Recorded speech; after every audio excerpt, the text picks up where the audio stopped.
There are some people talking over there. Let's listen in on the conversation.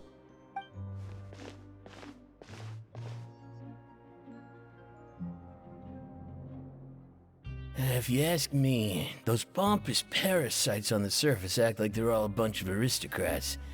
Do any of them give half a hoot about a bunch of dogs like us? Hey, speak for yourself, mate. I'm no dog. Oh, you think you're special or something? If you're here, then you're just a convict like the rest of us. I've heard that even if you're released after serving your sentence, going back to life on the surface ain't any better. Once a criminal, always a criminal. We're marked for life. I don't buy that. Hey, how cool would it be if the whole world was destroyed by a giant flood and everyone had to start over from nothing? What kind of filthy bilge water you spewing? I have family up there. You best shut your sewer hole with talk like that. Listen, things ain't so great on the surface, but who says that you have to leave? I've heard that you can still stay here and work even after you've served your sentence. Not bad if you ask me. Who wants to live in the ruddy overworld anyway? And what makes you think they want to hire someone like you? That's one of the great mysteries of the universe, how someone as useless as you is so confident. Whoa.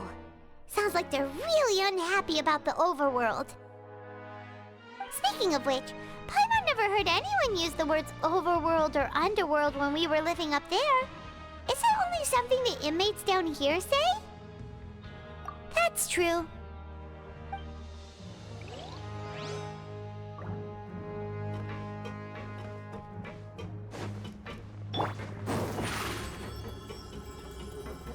Over here!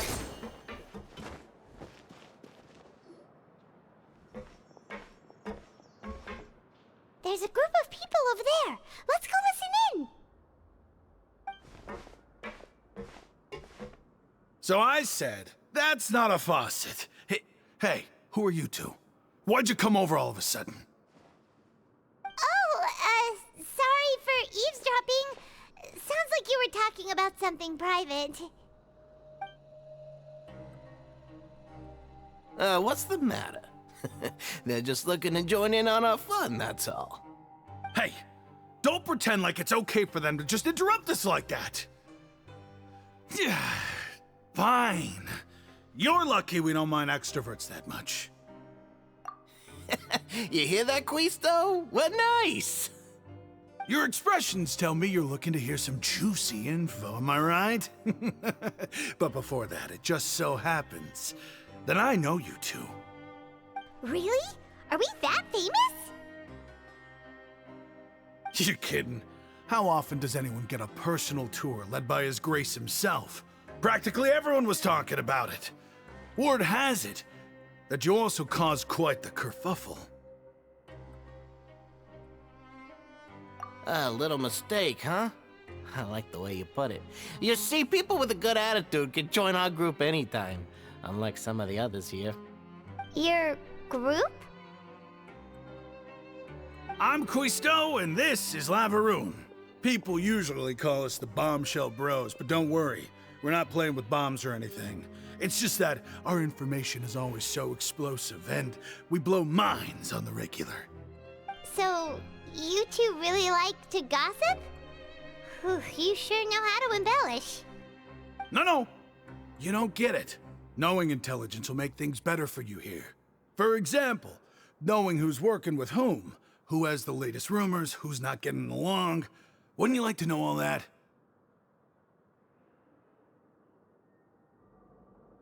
Whoa, all this info's worth something, you know? You should prove you're worthy of it. I don't mind him. Quisto's always this way. Just play nice and say something to massage his ego. The welfare meals. Talk about the welfare meals. Right! That meal we had yesterday was super delicious. Paimon can still taste it whenever she closes her eyes. Is that so? To tell you the truth, I've been helping out with making those welfare meals. I've been working as a kitchen assistant for about a month and a half now. Oh, so you're the one who made those delicious steaks. Amazing! You could be a professional chef. You are correct. I am a true professional. In fact, I even went to culinary school. But enough about that. Since you like my cooking, I guess that means we share similar tastes. Listen carefully. This little bombshell will help you learn what's really going on here in the fortress.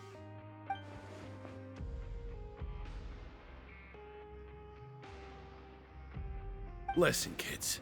The power structure within the fortress is quite complicated. The overworlders couldn't care less about us down here.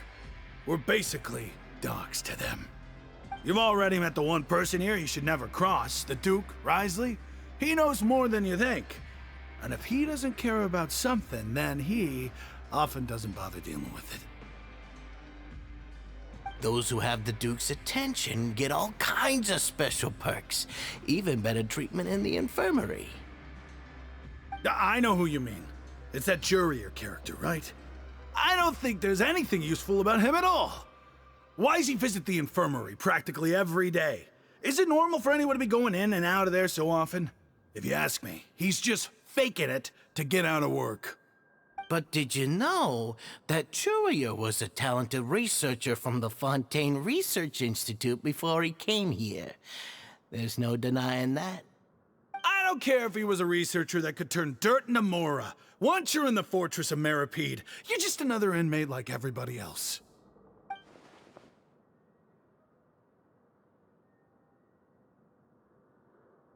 Speaking of which, the last time I saw him, he was passing by in the corridor with Lorvine. I also heard they started arguing in the library and got into a fight, right? Guess that's just how terrible of a guy he is. You mean he hit a woman? Wow, I never imagined he was that bad. But that Lorvine's also quite the odd one, you know? She's always gabbing away, got into a fight with a man, and she also got sent to the infirmary. Come to think of it, I always see her going to the sick bay every couple of days, too. Huh. Wait a second. You don't think? Do you think could it be that they're secretly meeting there to go on dates? But it's really hard to imagine. After all, I do remember seeing Lorvine beat Jurier to a pulp that one time.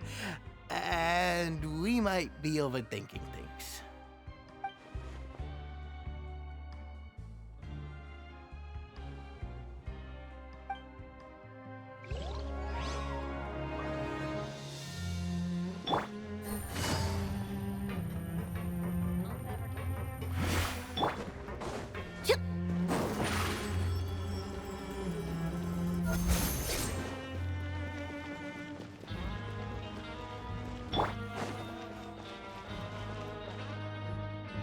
Hey, you over there?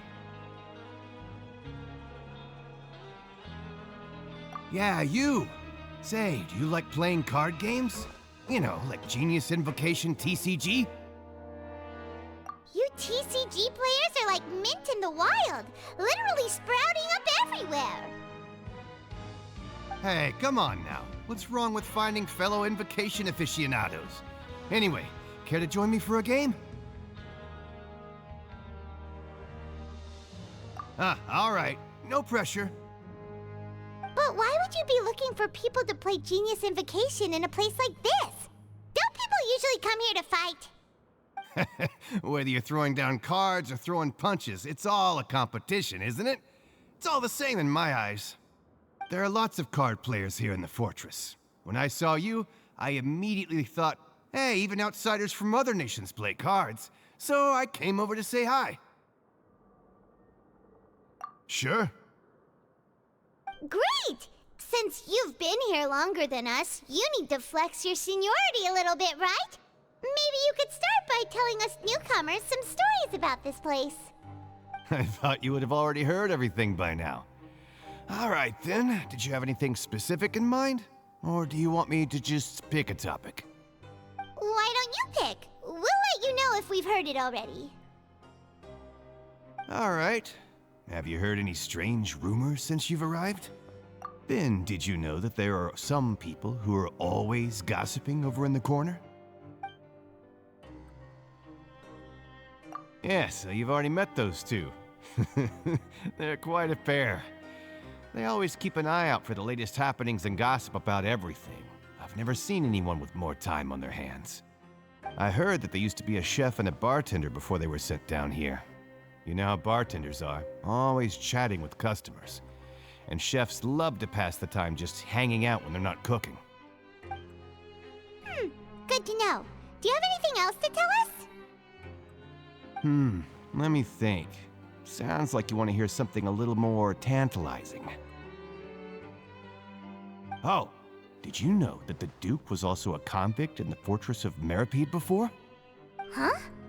Wait, are you serious? That's right. The Duke was an inmate just like you and me. Seems he was exiled here for committing some crime. Who knows how he ended up rising up to become the warden, though. To go from an ordinary inmate to becoming the manager of the whole place? I'm not gonna lie, I kinda respect that.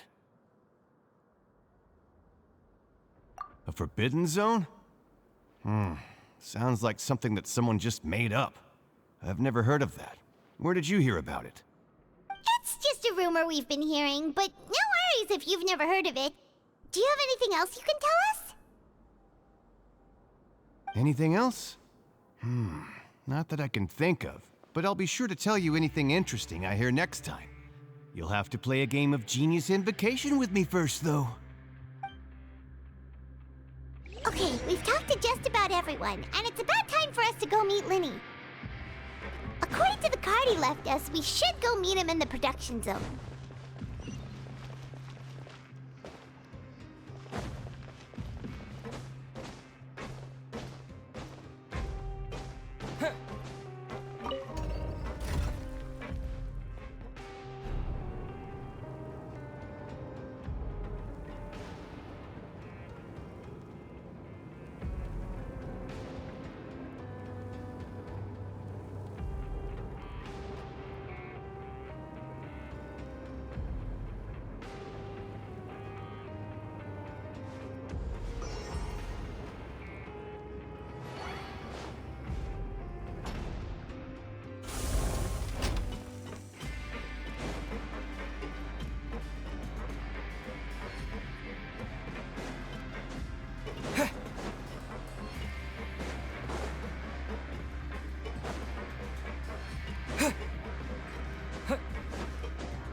Huh?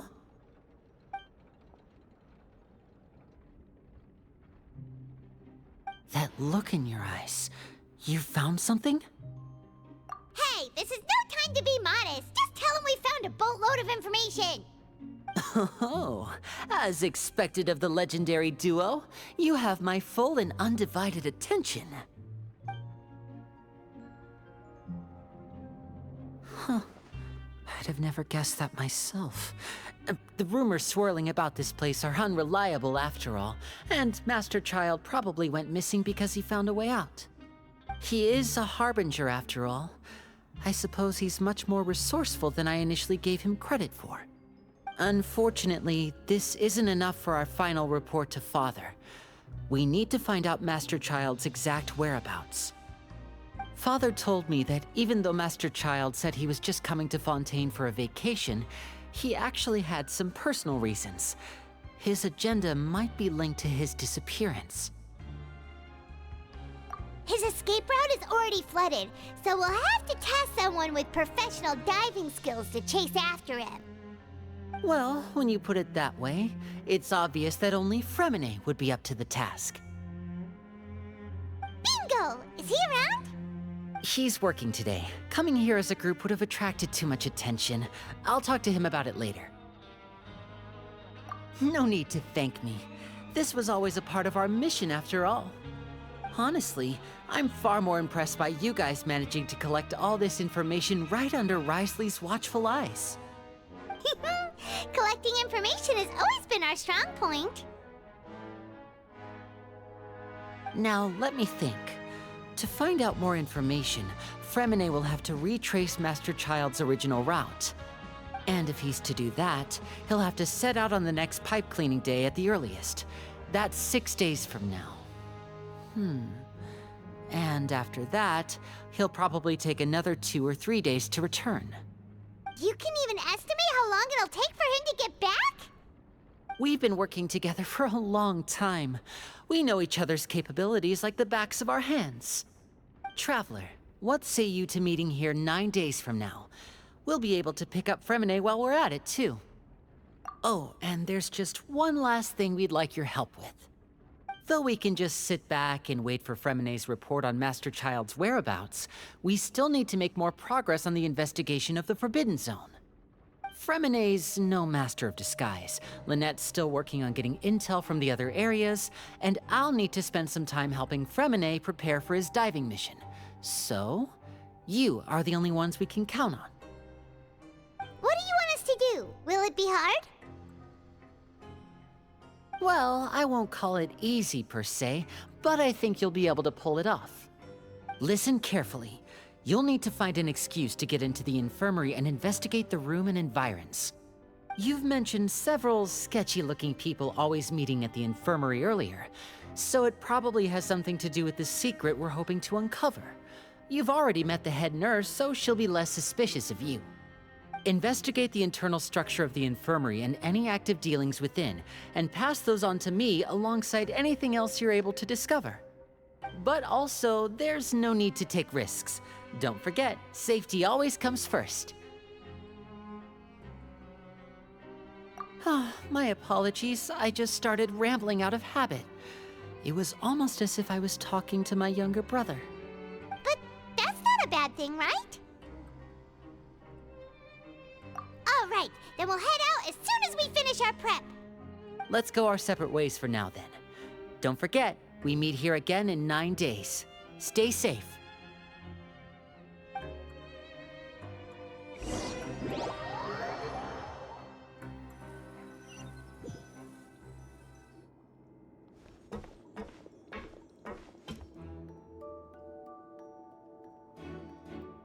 Hey, stay here for now. Paimon will take a peek. There seem to be several people inside.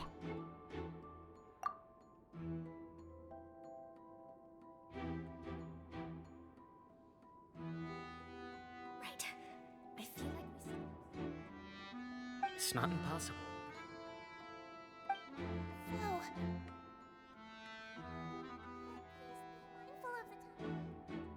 Oh. It's a bit hard to understand them from here, so why don't we just try to talk to them in person? Let's go as soon as you're ready.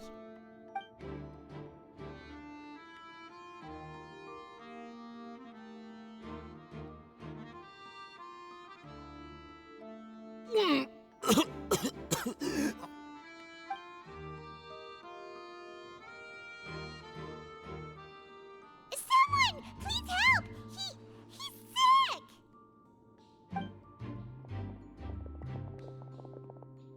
Whoa, are you okay? Oh my! What's wrong, little one? There's no need to panic. Take a deep breath before you begin. The traveler started complaining of a stomachache, and then nausea, and then collapsed onto the ground. Paimon doesn't know what to do. Freezing limbs, twitching fingers, and pale complexion. Could it be poison? Let me take a look. Please, lie down over here.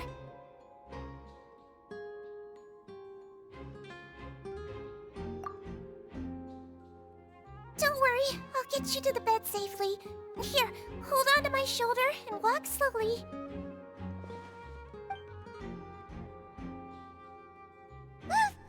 You can do it, traveler! apologize. You're sick after all. Now, please relax. I'm just going to do a preliminary checkup on you.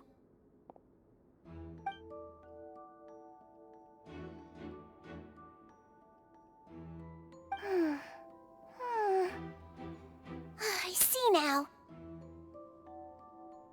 My checkup has confirmed that he's not in any mortal danger. That's our worst fear out of the way. Eh? Oh, that's good. But... I'll continue my diagnosis of the patient now.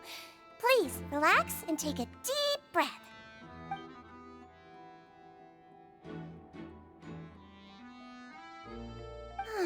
Don't sense serious damage to your organs either. Does it hurt when I press here? And here? Huh? But based on my initial checkup, there shouldn't be a problem here. How strange.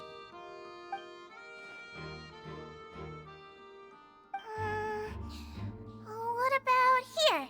Does this hurt?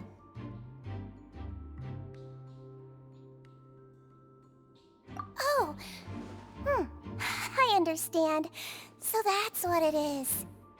I think you just ate something that disagreed with you. That's all. Nothing too serious. Outside of a pretty bad stomachache when it decides to act up. So that's what it is. Thank goodness it's not anything more serious. And there have been other inmates complaining about the food recently. I'll inform our head chef, Mr. Wolsey, of this problem as soon as possible. Congratulations! The health risk is incredibly low, so you should recover within a couple days. Why don't you take a rest here while I go get some medicine for you? Miss Levine, I'll have to trouble you to help me look after this new patient while I'm gone. Very well. And she hopped away just like that.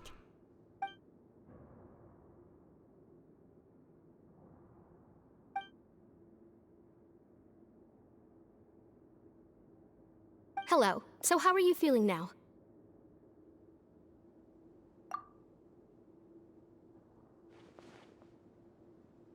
His stomach ache's really bad. He was stumbling about the whole way here, so Paimon's really worried. If Miss Sijuin says it's not a serious problem, then there's no need to worry. She's the best medic we've got down here. But it also looks like she's the only medic you've got down here. Well, that's true. What do you mean, that's true? That's really misrepresenting the situation. Of course I can't speak for the whole fortress, but it's not like everyone imprisoned here is useless, you know? Though they may have committed crimes and gotten locked up here as a result, they still know a thing or two about medicine, and they help Miss Sishuin take care of the sick and injured. Yeah, you're right. But did you have to lecture me about it in front of another patient? Aren't you a patient too? Where did all your energy come from? That's correct. Sorry, I got a bit ahead of myself. Are you two also sick? We've been sick a while. I come back every once in a while for checkups, and to pick up the medicines Miss Sijuin prescribes for us. That's just the nature of chronic illnesses. As for her... you could say she fancies herself as Miss Sijuin's capable helper because she learned a bit of medical knowledge ages ago. Please watch your mouth, Mr. Jurier. Don't forget that you are the primary reason I have frequent heart palpitations. Hey, don't start arguing now! Please, keep it civil at least.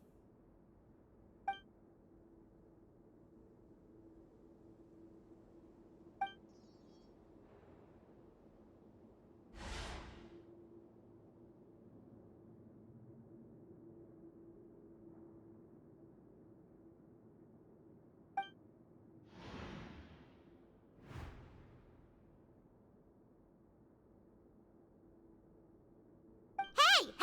There's no need to fight! Everyone will be released someday, so there's no need to argue over silly things like this! But... Release. It's way too early for us to even think about that. And who the heck knows if we'd even be able to continue our previous lives?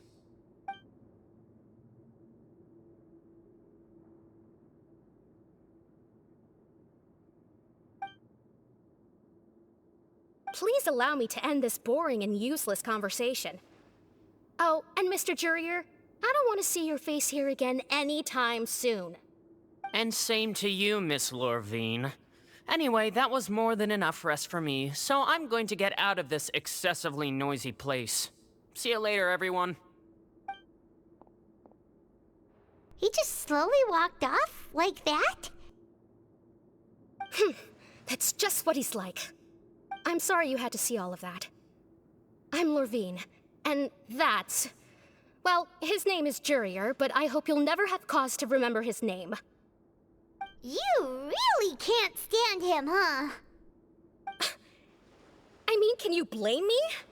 Who would like someone who's as arrogant and obsessed with weird research topics as he is? I'll accompany you two for a while. Miss Seishween should be back soon, and I'm sure you'll feel better as soon as you've had some of her medicine. No, it's nothing. I'm back! Did you rest like you promised? Thank you for getting our medicine, Miss Seishween. Did you all cooperate with your bed rest? I trust that nobody got up to walk around. Good. Here, this should be 2 days' worth of medicine for you. Take 1 pill now, and then continue your bed rest.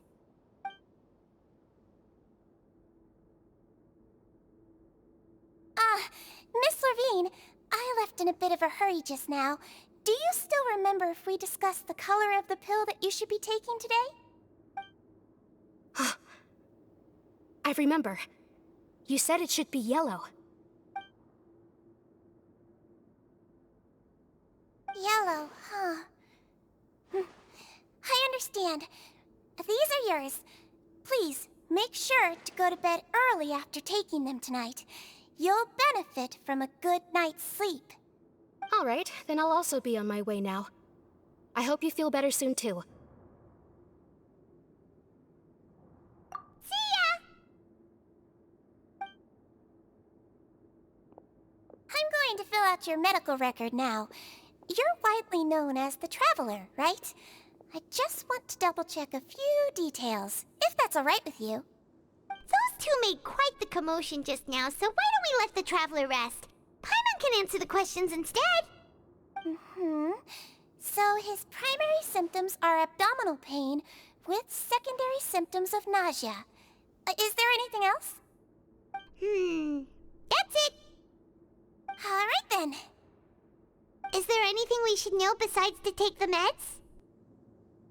No, his base constitution is quite good, so I'm sure he'll recover quite quickly after taking the medicine.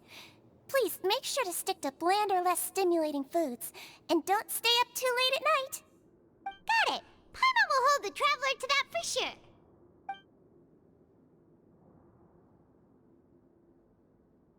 Oh, you're going to take a nap already? Okay then, you get some rest.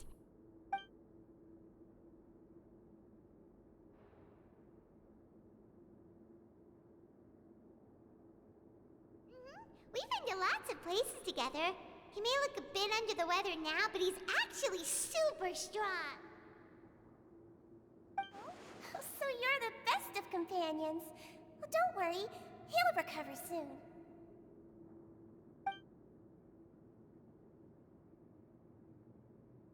You're awake. How do you feel? You slept for a really long time, but we never left. Well, now you can go back without a worry in the world. Remember to take your meds regularly, and remember bland foods. Thank you, Miss Seishween.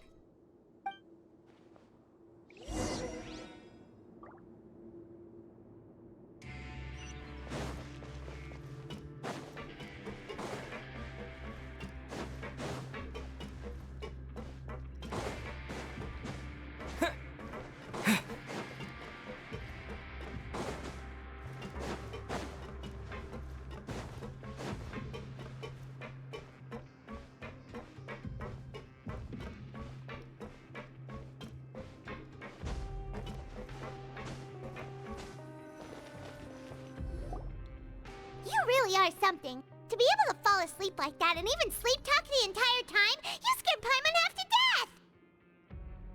No, know, but you kept mumbling things along the lines of, Pyron, go take my grilled fish and put down the Adeptus Temptation now. Paimon talked with Sigewinne the entire time you were asleep. She seems like she's just a sincere nurse, and Paimon didn't notice anything unusual in the room. Are you sure we're not going off track with the infirmary?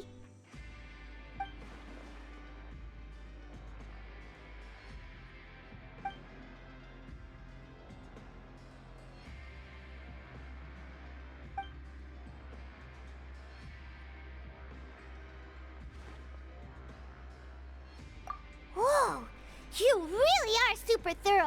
All those tiny little suspicious things that Paimon didn't even pick up on. We've got to give the info to Linny.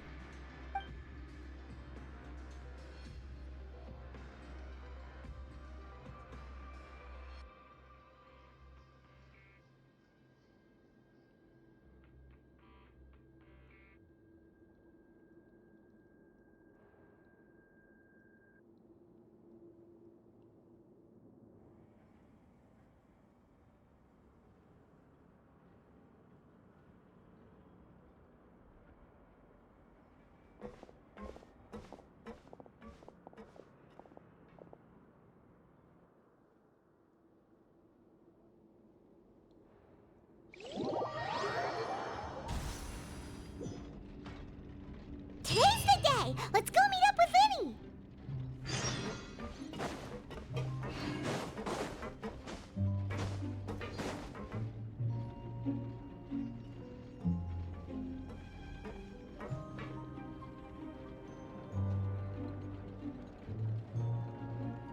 Oh!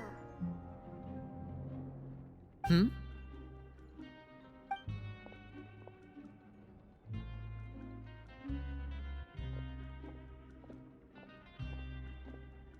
Did you two run into any trouble over the past few days? No, we just worked our shifts according to the schedule. Nothing weird happened. That's good. That means you didn't raise any suspicions when you infiltrated the infirmary. We've taken a look at the slip you've sent. Fremine successfully left the grounds via the pipes 2 days ago, and as of last night, Lynette has also infiltrated the infirmary after faking an illness. Wait, why is she getting involved as well? You already went above and beyond when you scoped out the infirmary. To put it more bluntly, even if we were to view that as something you did in exchange for Fremine's help, you've already done more than enough. Infiltrating a guarded stronghold is a different kind of job from a one-off investigation. We want to avoid using the same faces over and over and reduce the amount of suspicion that will fall on any given person. Lynette also felt like you have already taken the first step for us, so she should be the one to finish the job. So that's what Lynette thinks. Oh, Paimon hopes everything's going well for her. Then, let's go check on Lynette before Fremine returns.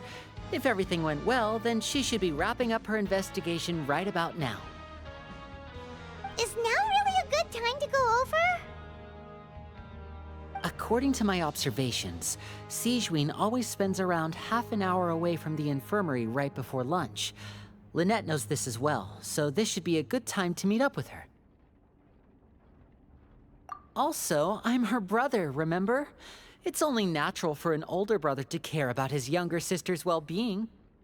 Okay, then let's head over right away!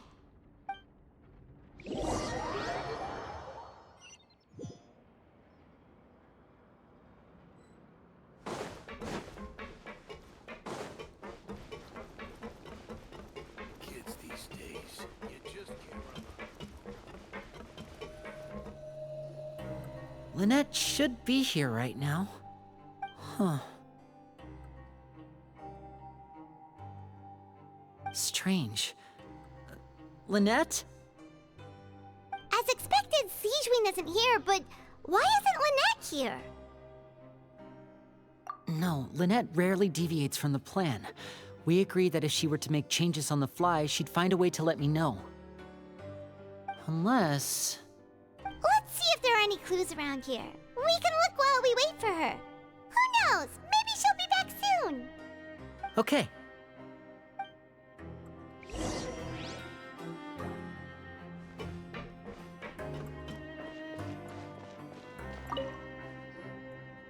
are some books here and a few files. They all look like medical records. Advanced nursing, how to raise the spirit of your patients, a quick guide to the psychology of emotions, and the meaning of laughter. These sure are some interesting books. Who knew Sijuin would be interested in these kinds of things? She even has books on understanding people's motivations and feelings. Is it because she's a Melusine? Or does she have a need to understand her patient's emotional state? Seems quite normal to me. These are skills that would come in handy for a nurse from time to time.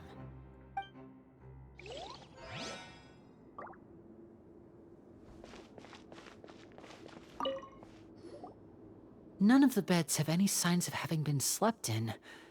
Except that one over there. That's the one Lynette must have used, right? You said she was pretending to be sick. She would have said her migraine was having a particularly bad flare-up. Generally speaking, the head nurse would then ask her to lie down and rest, while she left to retrieve the medication. Which means, either the head nurse didn't return the entire time from when Lynette laid down up until she left the bed, or the nurse intentionally left it this way.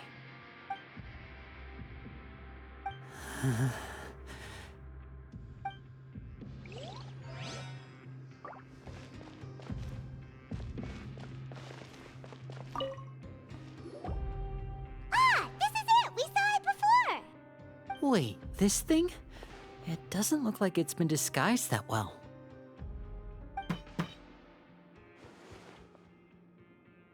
The space behind it is empty. From its size, I don't think it's an entrance that is meant to be taken apart. There's probably a mechanism around here somewhere. Could Lynette have tried to get inside? But if that's the case, she would have contacted me for sure. Let's look around here for some more clues. Don't panic, just take another look.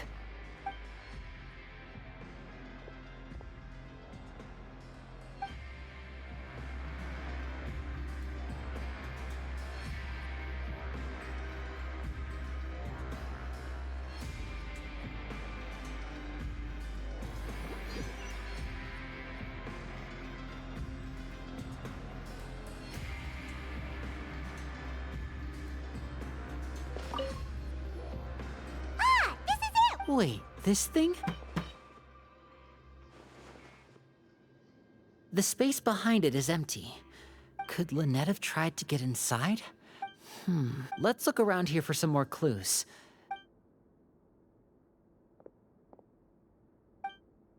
Hey,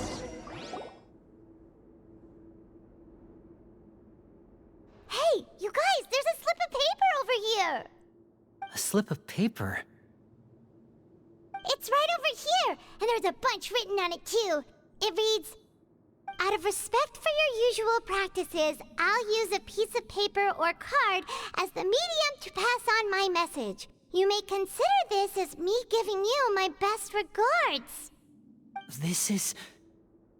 Is that all? The back! This is... Show me! Now! That look on your face! Paimon's reading it now! Would you care to guess where Miss Lynette of the Fatui could be right now? No! Could she have... Is she already... Writhsley. Did he deliberately leave the infirmary unguarded to use it as bait? Wait, you mean he was aware of our goals from the very beginning? But why? We didn't run into any trouble last time, and he also never reached out to us since. Yes, that is a crucial question. Writhsley, he doesn't do anything without a clear goal or reason. So this means he had no concerns about your activities from the very beginning. You're not from the same camp as us. You were sent down here by Nervulet, so you have no conflict of interest with Writhsley. We're a completely different story, though. I'd like to know that, too. Why did he only go after her? Don't panic, just think everything over. I have to stay calm. This is not like what happened last time. The situation's different now.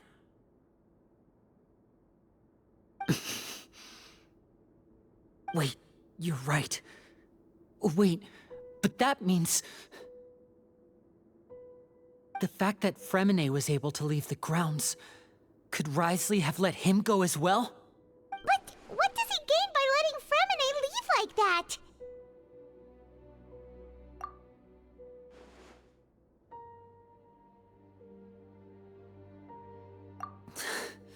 So he's challenging me and trying to provoke me, I'm sure of it. We never should have sent out Fremine. We had to go through all that trouble to find an opening to sneak him around the guards and into the pipe, and we even thought luck was on our side.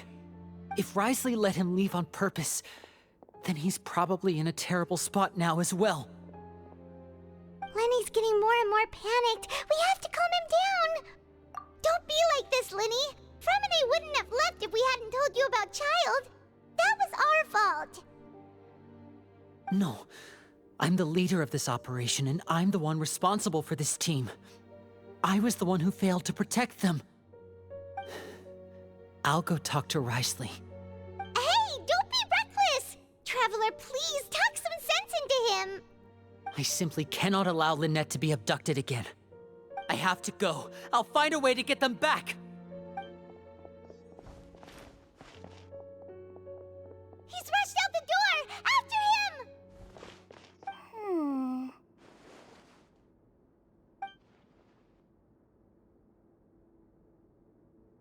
Right. I feel like we still have some room to make changes on these details. It's not impossible, but it'll require extensive testing. Is that so? Very well. Then please be mindful of the time. Huh? Is someone? Pack everything up. Whoever's outside is eavesdropping. They'll probably come in once we stop talking. Someone! Please help! He's sick!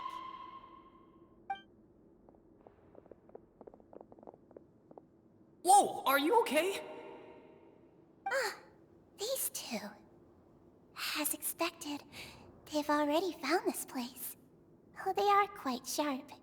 What a delightful turn of events. I like smart people, but I also like playing dumb. I like the feeling of being trusted. Oh my! What's wrong, little one? There's no need to panic. Take a deep breath before you begin. Being able to read human expressions is quite the useful skill. Lenny! Wait! It's no use. We have to catch up to him. He's already out of sight. How is he so fast? Let's go head him off at Wriothesley's office.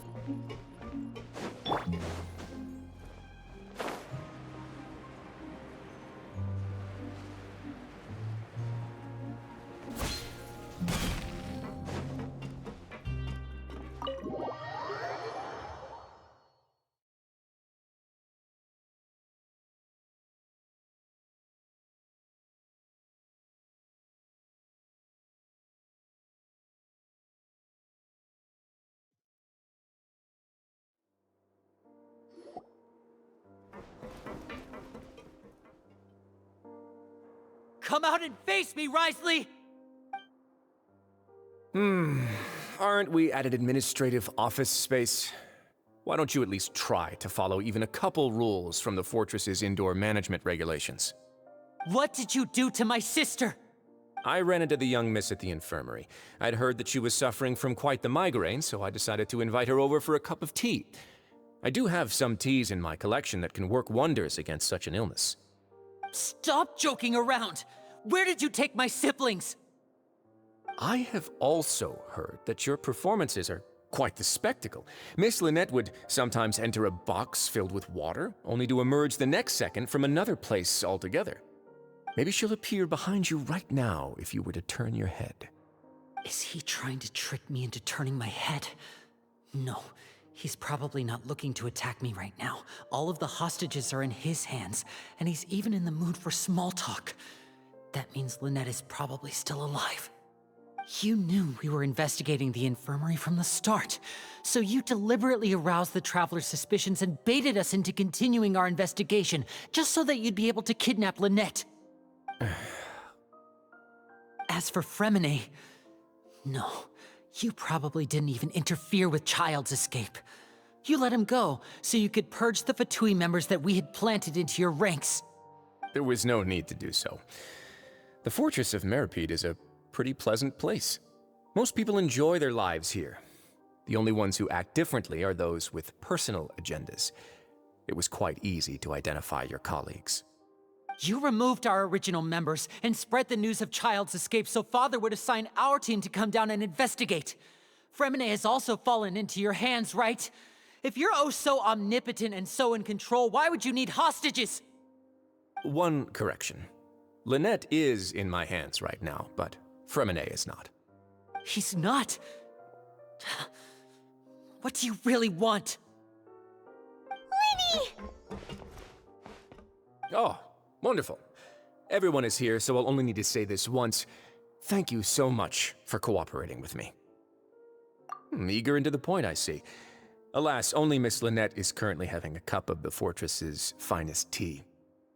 Although, as per your original plan, Mr. Fremine should also have returned to the fortress by now. But he has neither shown up within my gates, nor has he been taken into any kind of custody. So where do you think he may be right now? Wait, you can't mean... You locked him outside in the sea? I closed the fortress's gate to the outside world. That's all. Fremine's a star diver, so he should be fine, right? No, we're still here, so he definitely tried to find a way to come back for us. So we can't assume he might have made a break for the surface. But why would I do this, you may be asking? To have an audience with you, of course. My intel tells me that Mr. Linney is a great magician, so it's only natural for me to want to have some cards of my own when it comes to negotiating. Besides, I do recall you mentioning to Miss Lynette that you've always wanted to have a face-to-face meeting with the Lord of the Fortress of Meripede, regardless of whether it was in a personal or a professional capacity. Well, you got your wish. So, you've been keeping tabs on us before we even set foot in the fortress. Some of my folks just happened to hear a thing or two, that's all. In any case, I will be straight with you. I was willing to play dumb and turn a blind eye, so we had a pleasant few days playing games together here. But once you started focusing on the Forbidden Zone, all of that changed. Mr. Linney, the cards are stacked against you right now. Miss Lynette is in my hands, and Mr. Fremine is still slowly being pickled out there in the brine. You know just as well as I that he cannot last out there forever. You need do but one thing to guarantee their safety. I would like you to contact your superior, and ideally invite her over for a cup of tea with me. You want to see Father? But why should she bother giving you an audience? Well, if she cares for the well-being of her dearest children, she should have plenty of motivation to join me for a parents' evening. I've heard that the bonds between the members of the House of the Hearth are like the bonds of family. I don't see why she would refuse. Why did you think Father sent us to handle the Fortress of Meripede?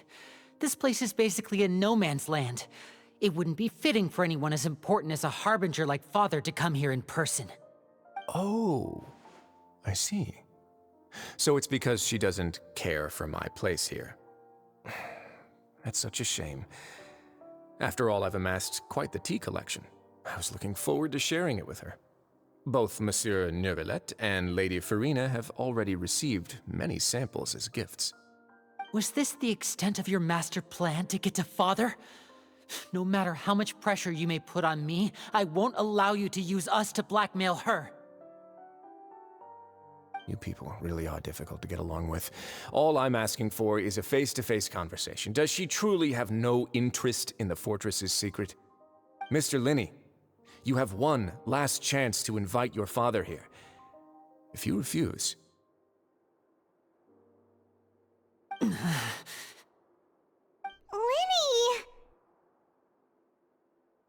instead of asking why I'm doing this, why don't you try to see things from my perspective for a second?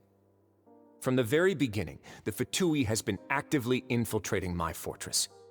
I gave you a warning by cutting off the first few operatives I found, but that only caused you to double down. Had you given up on the fortress then and there, I'd have no reason to want to talk.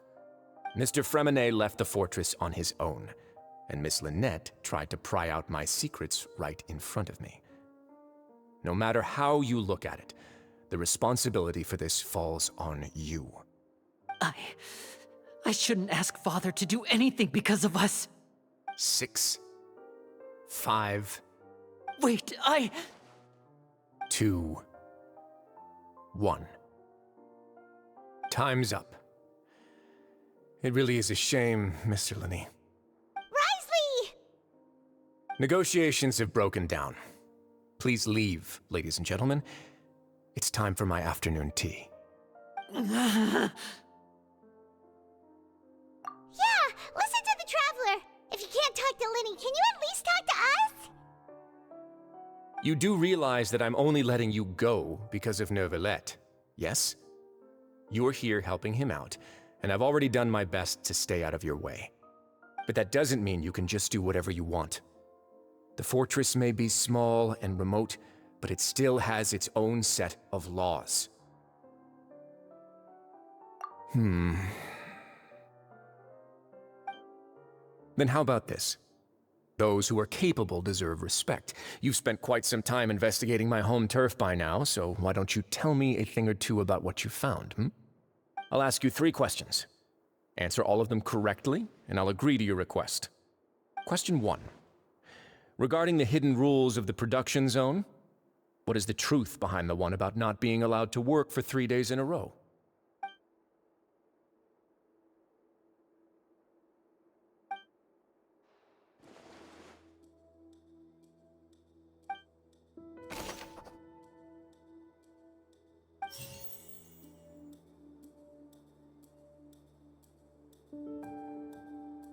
I've been told that the infirmary is always empty for the half hour just before lunch.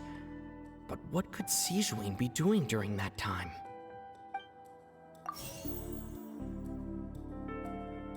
According to Collins, the pancreas... Fonta's internal report suggests that they're starting a new trial of an unnamed and unpackaged product. But the product has to undergo a trial because even Fonta's own employees have a lot of reservations about it. The research notes said that the Melusine race perceives the world very differently from humans. As a result, the Melusines have also developed a sense of aesthetics that appears rather strange and alien to humans. We often see Miss Sijuin observing the prisoners at work near the production zone.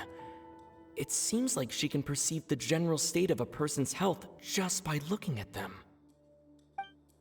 I've been told that the infirmary is always empty for the half hour just before lunch.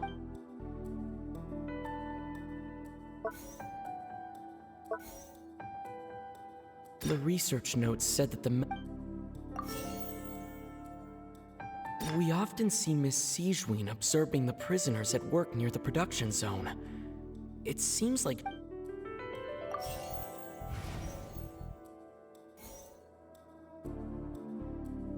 We often see Miss Sijuin observing the prisoners at work near the production zone. According to Collins, I've been told that the infirmary is always empty for the half hour just before lunch.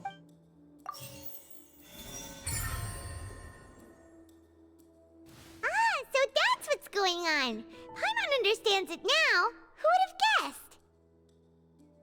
The hidden rule of the production zone.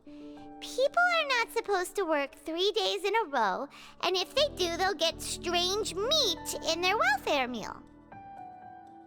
At first we thought this strange meat must have something to do with the people who disappeared, but in reality, they were all prepared by Sijuin, the head nurse.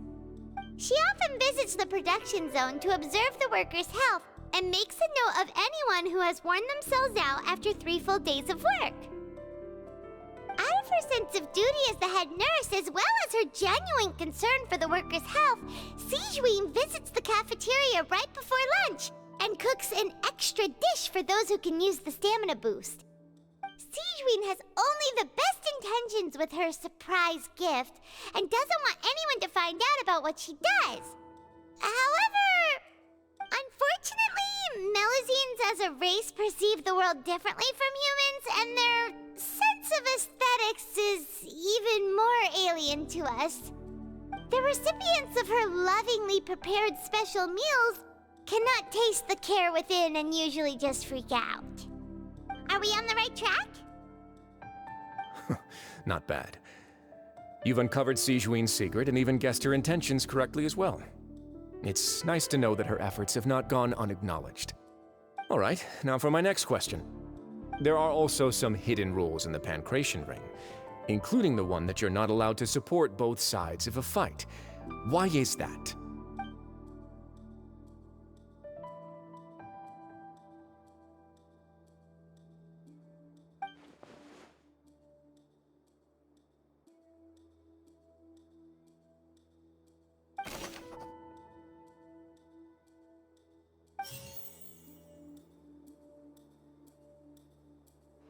Fonta's internal report suggests that they're starting a new trial of an unnamed and unpackaged product. But the product has to undergo a trial because even Fonta's own employees have a lot of reservations about it. The Fonta promoter has been struggling because he doesn't recognize the real value of coupons. Meanwhile, the Duke believes that only idiots who don't understand the value of coupons will spend them on Fonta. According to Collins, the Pancration tournament only took place because the Fonta company sponsored it. The company must want a return on their investment as well. The Fonta promoter has been struggling. Fonta's internal report suggests that... According to Collins, the Pancration tournament...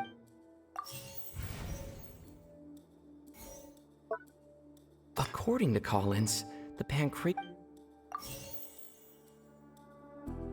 Fonta promoter has been struggling because he doesn't recognize the real value of coupons.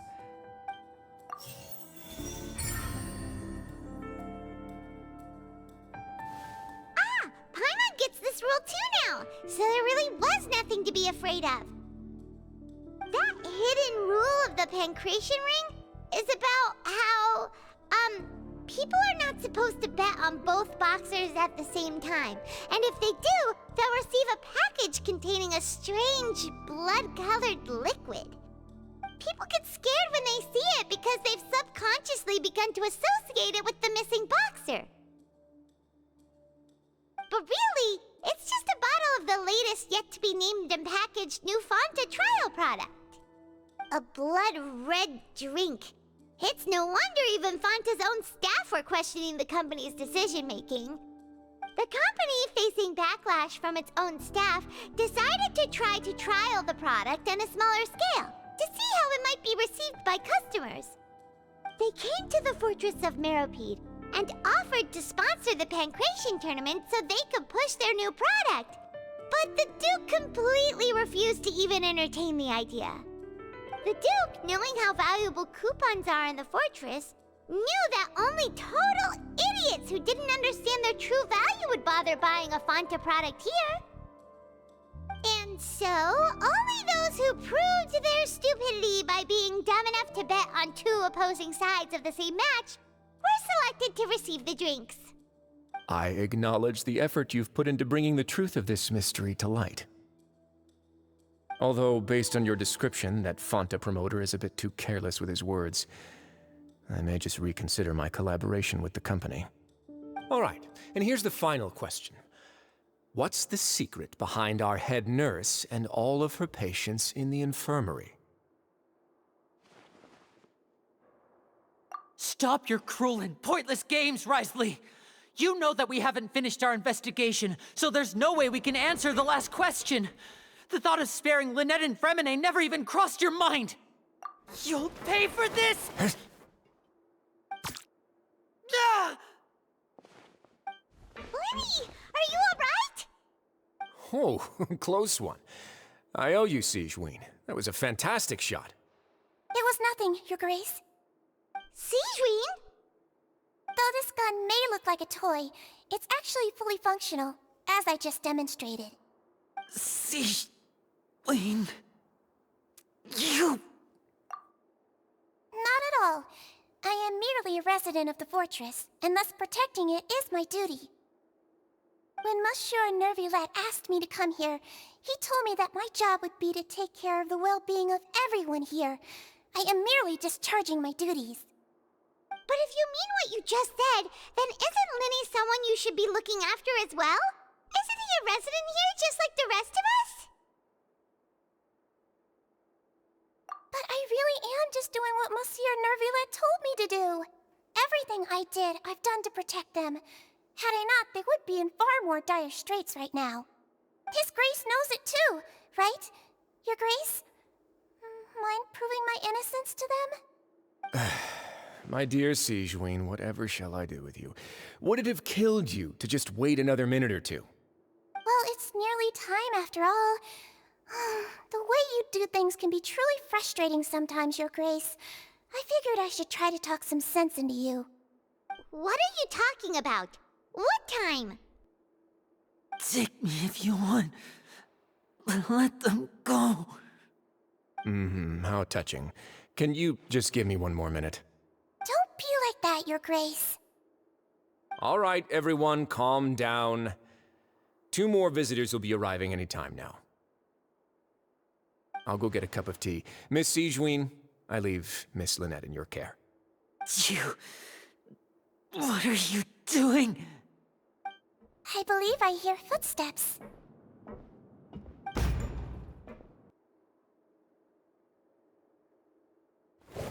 Some space, please. Ah, Miss Clarande. My door. Fremine...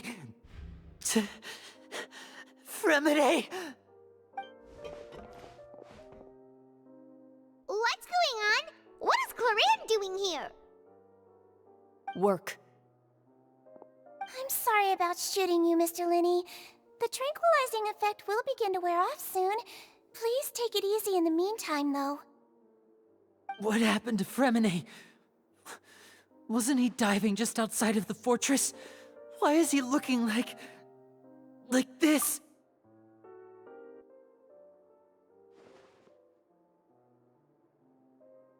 A flushed face, an accelerated pulse.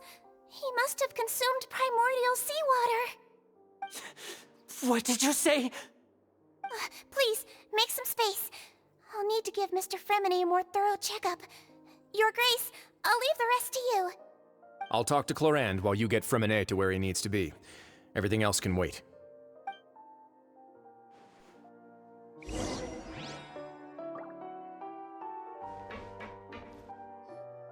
What's that look on your face? I thought I made good time on the way back. Oh, I'm just admiring your punctuality. Had you arrived just a few minutes later, Sigewinne may have been forced to shoot Mr. Linny again. How's the situation out there? The water has changed. It's pretty much as expected. The concentration of primordial seawater has increased significantly. I was only out there a short time, so it wasn't too bad. But if one were to stay for any significant amount of time... well, you can see how that boy's doing. Where was he when you found him? The abandoned zone at the end of the pipes. A good distance into the water. Closer than I thought. He must have recognized it early on and tried desperately to swim back. Locking the door was necessary. I don't think we could have saved 2. Well, I did try to convince him that I had my reasons. Never seems to work, though. It would probably work on Neuvillette. He has a knack for picking out who had good intentions, even when the outcomes were all terrible. It's a bad sign if you're having to plead your case to Neuvillette. Want some tea? Not particularly. If you want to drink some that badly, just say so. Fine, I'd like to get some tea. Want me to get you a cup too, since I've already made it? Might as well then, I suppose. Actually, do you have a towel? I would like to dry my hair.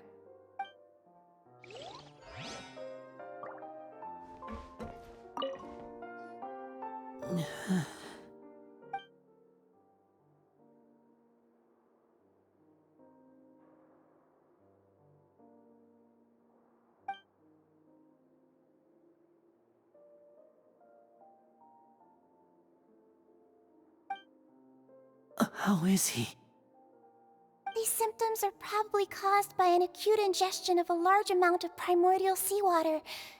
Still, his condition is not critical. Of course, it would be best if he stayed for further observation. Let's leave him here for now, and move him to the infirmary once he's recovered a bit more. Sorry. I am aware that the infirmary may not be your favorite place in the world at the moment. We do only have a single clinic in the fortress, however. Why would he ingest a large amount of primordial seawater after leaving the fortress? How could that possibly happen? Please, look after Mr. Fremine for the moment. I'll go fetch some medicine and a respirator. Oh, I'll bring Miss Lynette back with me. Where is she? How is she right now?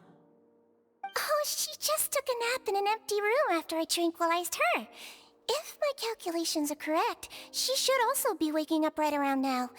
You might not believe me, but His Grace and I actually made some snacks and tea for her.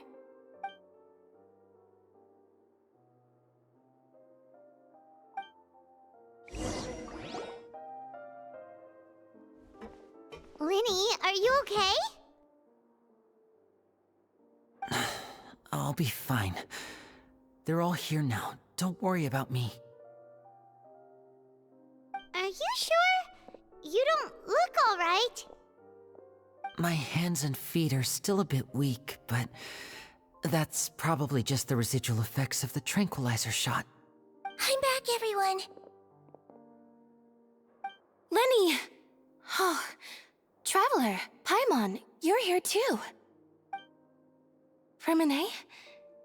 Is he... He'll be fine.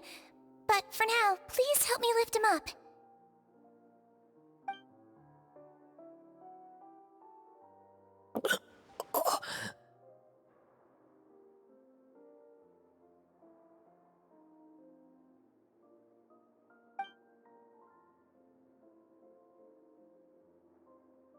His breathing's beginning to slow down. Give me a hand and help me get him to the infirmary. Yeah, I'll take him from this side. Lynette, together? On it. Traveler, you seem pretty worried about him. Want to come with us?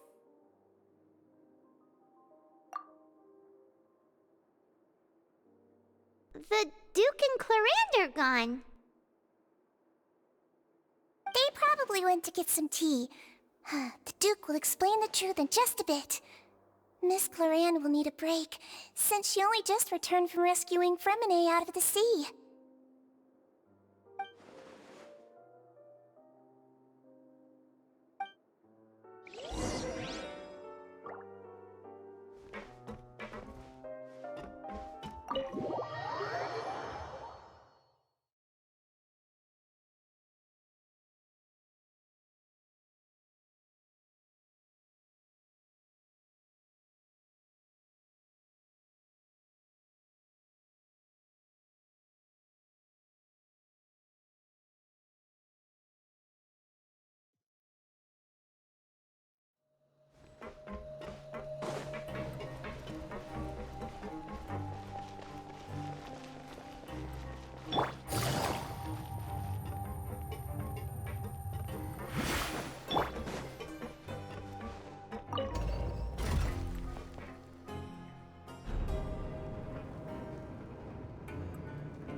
He's awake.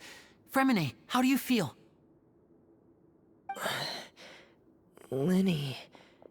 Lynette. We're all here. Where am I? The infirmary, at the Fortress of Meripede, Mr. Fremine. And you are no longer in any danger. How do you feel? Don't push yourself if you're not feeling up to it. Traveler. Paimon. It's been so long. The sea. There's something wrong with the seawater. Shh, it's okay. We can talk about it after you've recovered. No, listen to me. This is really serious. There's primordial seawater mixed into the regular seawater. I don't know why it's there, but no one should touch it. Pipes. Right, the pipes. It's all coming back to me now.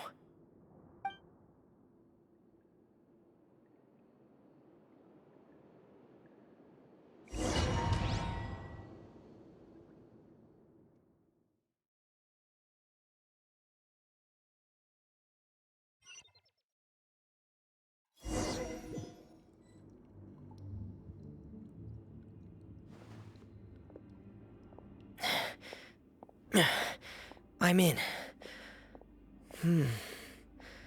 Seems like this pipe hasn't been used in a long time.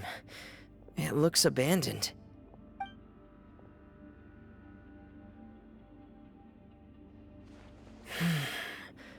Where could Master Child be?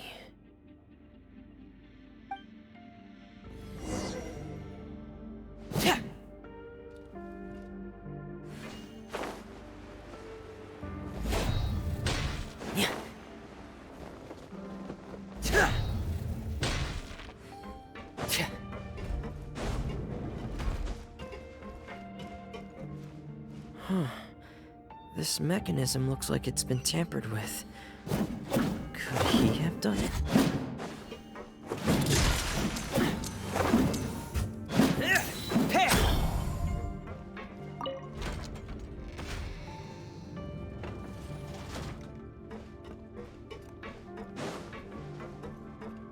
Get in gear!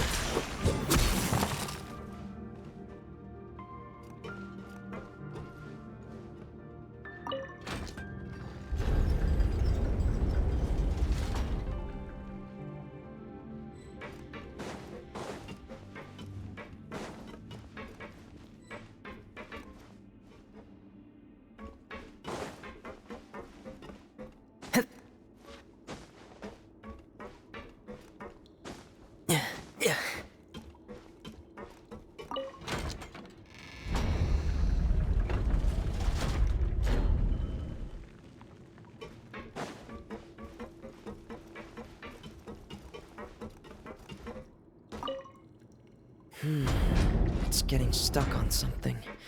Seems like I'll have to avoid those obstacles while I turn it.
This is where the water starts. Okay. Master Child probably dived into the water. I'll go take a look as well.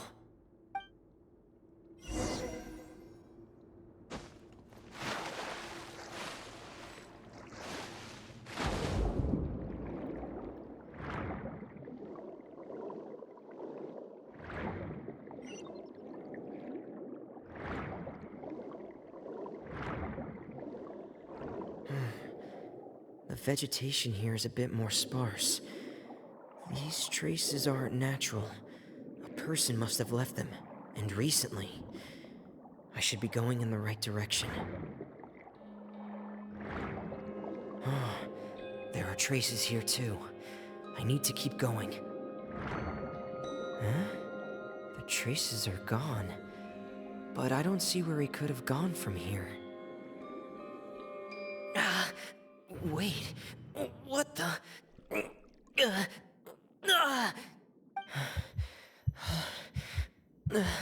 My heart is racing, and it's getting harder and harder to breathe. What's going on? No good. I have to get back. They still don't know anything about what's going on. If I turn back right now, I should still be able to make it.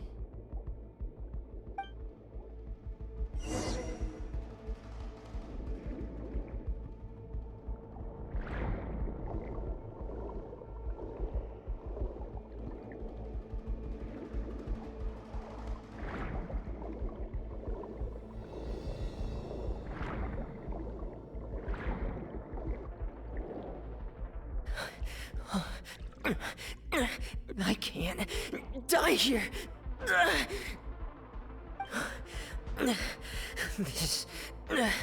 This is bad. I'm feeling worse and worse, and I'm still underwater.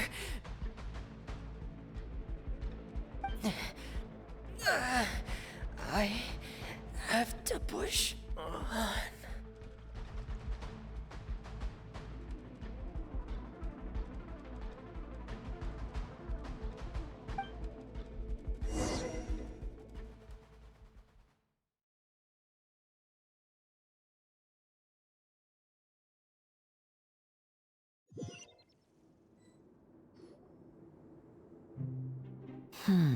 So, in other words, the trail you were following vanished, and you had no idea where Master Child could have gone, but there was also no obvious place for him to have disappeared to.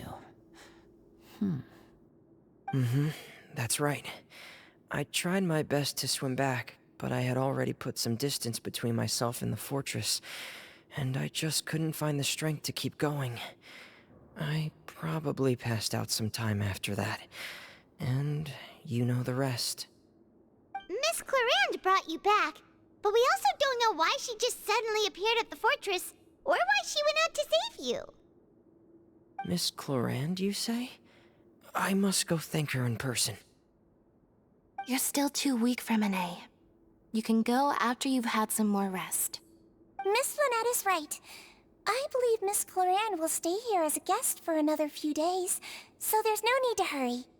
A guest? Then I can assume Risley was the one who invited her to come down here? You should ask His Grace about that. He'll be able to explain better than me.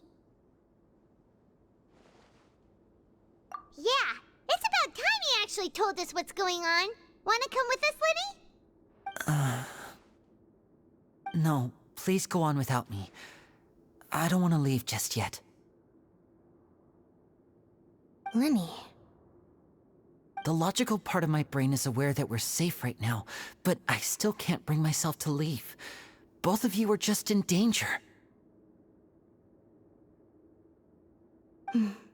Understood. Then let's just sit together for a while. In that case, I'll leave the infirmary to you. The Traveler and I are going to head out for now. As long as you stay in here, I don't think you'll be disturbed. Thank you.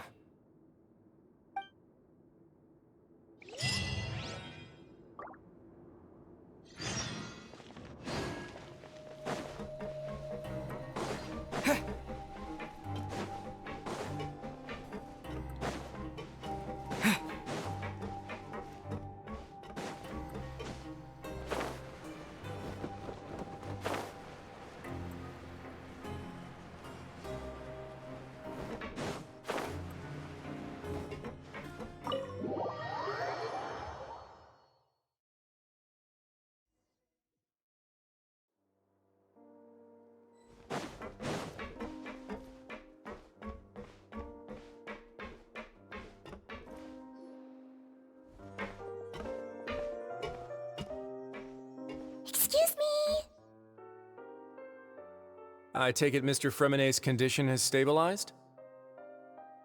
Of course! I wouldn't have left the infirmary otherwise. I've been expecting those two, but might I inquire as to the purpose of your visit, Miss Siegeween? I wanted to check up on Miss Cloran. How are you feeling? Mostly fine, I think. If you don't mind, I'd like to perform another quick physical exam. It'll just take a few minutes. All right. Thank you for looking out for me. I'll take my leave for now, then. Well, want to explain yourself, Risley? Of course, but I'm not partial to the word choice of explain. How about enlighten? Where should I begin? How about you start by asking me any questions you have? You can start with whichever one you'd like to get answered the most. Then Paimon will begin. Did you know about Lenny's goals from the very beginning? No. I just knew they were Fatui operatives sent to the fortress by the Knave. As for their specific goals, I only figured those out as you made progress on your investigation. You managed to monitor and stay ahead of them even though you didn't know what they were trying to do? They came here with ulterior motives. I'm quite adept at discerning what that kind of behavior signals. Initially, I thought their goal was just to investigate Child's disappearance. Linny suggested that I had deliberately let him escape, but in truth, I didn't really do anything special to help or hinder him while he was here. Everything he did, from finding helpers to leaving this place, he did on his own. Of course, it's inevitable that the Knave would make a big deal out of her fellow Harbinger's unexplained disappearance. I'm also quite curious about where that Harbinger went, so I figured I might as well let the Fatui do their own investigative work. All I care about is the answer. So you were hoping Lenny's group would just do your work for you! You make it sound like that's a bad thing. Unfortunately, things didn't go as planned.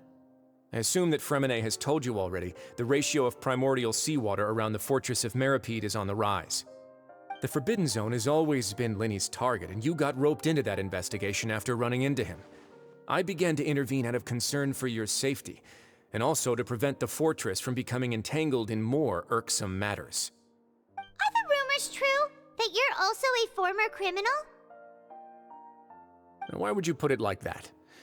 Isn't staying here all day and serving as the manager of the fortress a kind of sentence unto itself? Another form of prison? I just happen to have some support from the rest of the inmates, that's all. Oh, right! Paimon wanted to ask, who invited Cloran down here? Me, of course. I paid her good mora to come down to the fortress for some field work. As a champion duelist, Miss Cloran could be considered to be an independent party. I needed to find an exceptionally capable person to help me get through the impending crisis. And saving Fremonet was part of that crisis? You can think of it like that, yes. Credit where credit is due, that boy is quite adept at diving. Had conditions not been as hostile as they were, he probably would have found the missing Harbinger already.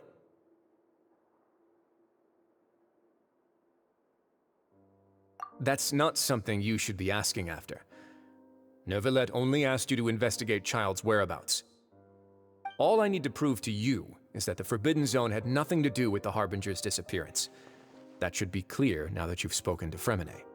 But we've already uncovered that there's something wrong with the infirmary, and we've answered a bunch of questions that you threw at us. Isn't it about time that you answer our last question in return?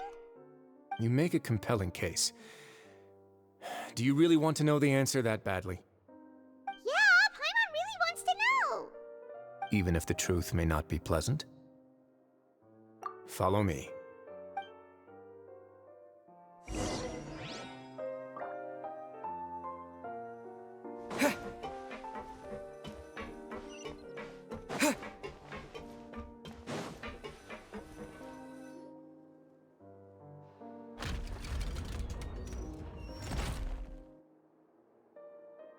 There's a hidden door here? And a whole basement behind it? Huh. You're pretty good at hiding stuff, Risley. It seems you've forgotten just what kind of place the Fortress of Meripede is.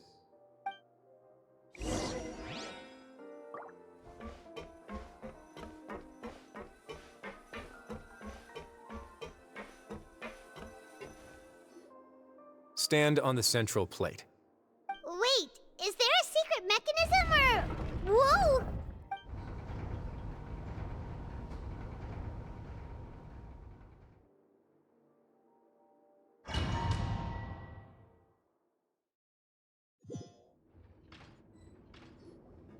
So, this is the Forbidden Zone? Honestly, for a place so well hidden, Paimon sure doesn't see anything special. What a huge door! There are 3 such isolation gates in total. Generally speaking, I'm the only one who's allowed to go inside. Hence the name Forbidden Zone. Am I correct to assume you're going to run on back and tell your little Fatui friends everything? Well, Paimon wasn't thinking of keeping anything from them. Well, I'd advise you wait until you've seen the whole truth of this place for yourself before deciding whether or not to tell them. Huh.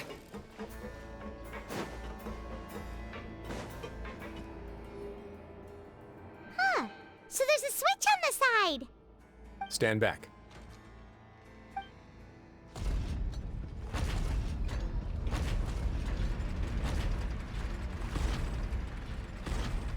Whoa! They all just went up one by one! Go on, have a look.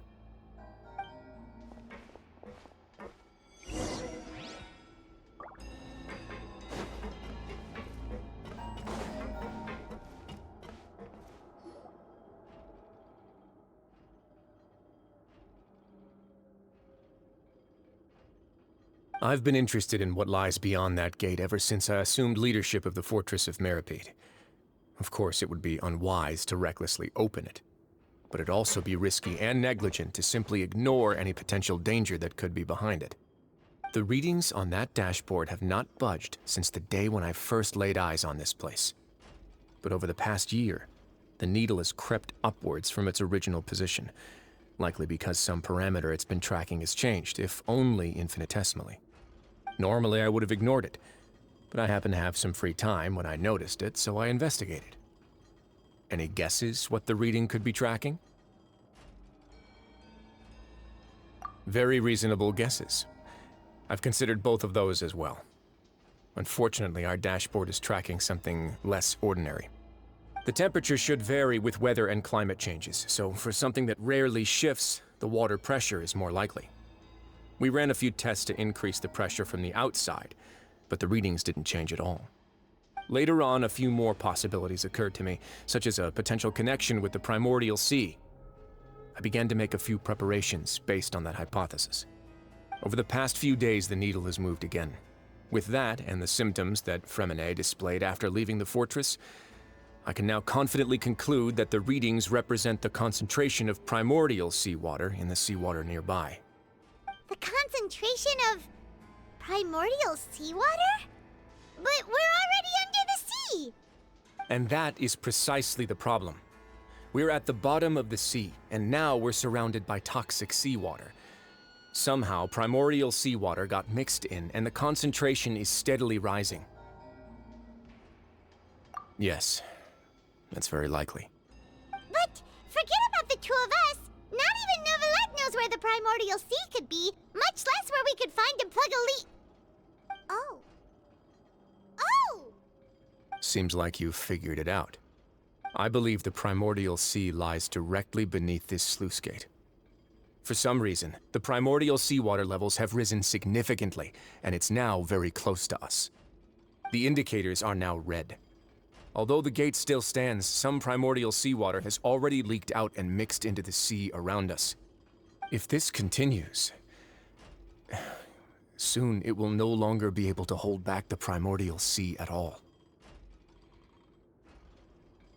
Yeah, you know what the legends say. If this place falls, then everyone in Fontaine will be turned into puddles in the span of a night. But that's just too weird! Why would the Fortress of Meripede be built right above a sluice gate for the primordial sea? Who built this place anyway? Your expression tells me you think this might be part of a vast, complicated conspiracy. To be honest, you might find the actual answer may be exceedingly boring. It's just that the secret of the Forbidden Zone had been long forgotten by the nation before I rediscovered it with my research. There's no single founder of the Fortress of Meripede in any traditional sense. What we know about its history has been left to us by the people who used to live here. When the previous Hydro Archon Egeria ruled the land, all convicted criminals from Fontaine were exiled. The people drove the criminals away like a wolf pack chasing away the banished. The criminals received no sympathy of any kind from the people. They were exiled to the desolate seaside, where they experienced only pain, struggle, and the bone-chilling cold. Some of them began to repent, and prayed to the Hydro Archon, asking if there was still anything they could do. The Hydro Archon took pity on them, and said, "You may go guard my secret, deep underneath the waves." And so, leaning on the power of the Hydro Archon, they gathered underneath the sea and began to build a fortress. They became a community down there in the deeps, and over the years helped it to grow. As the number of exiles increased, more and more people joined the community. When the first group of exiles died, they left the yet unfinished fortress to their successors. The Hydro Archon continued to lend her support, allowing the fortress and what it stood for to continue growing ever larger. Before long, this dark underwater fortress became the Sinner's only home. And with that, the people here stopped referring to the fortress as a prison. They saw themselves as repenting sinners who would regain their freedom once they had sufficiently redeemed themselves. But as time went on, people also realized that the fortress was a lonely place. Once they had gotten used to life here, they could no longer feel comfortable living in the overworld. Once they had finished serving their sentences, some people left and some others chose to stay. They'd find some idle position and let their withered souls fade away with the ancient secrets of the past. After many, many centuries, few people still remember the reason for the fortress's founding. Now they just see it as an integral pillar of Fontainian society, as the place where criminals deserve to be sent. Now and again, researchers manage to break one law or another and live out their days in the fortress. I learned all this from an elderly historian. Everyone else just thought he'd made it all up. But now you know every part of that history is true. Indeed. It's just as the prophecy says. If this gate fails, then everyone will be dissolved into the sea. To be frank, not really. But sadly, that hasn't stopped this prophecy from proving all too accurate. Prophecies are troublesome things. Just hearing one will create the first wave of panic. Seeing signs of it will bring about the second, and actually witnessing it in real time, the third.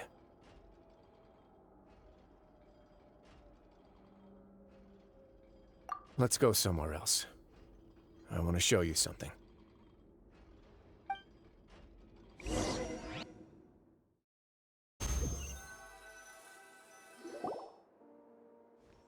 This is it. Your Grace, perfect timing. The results from our last round of experiments have... Wait, Jurier, he's not alone!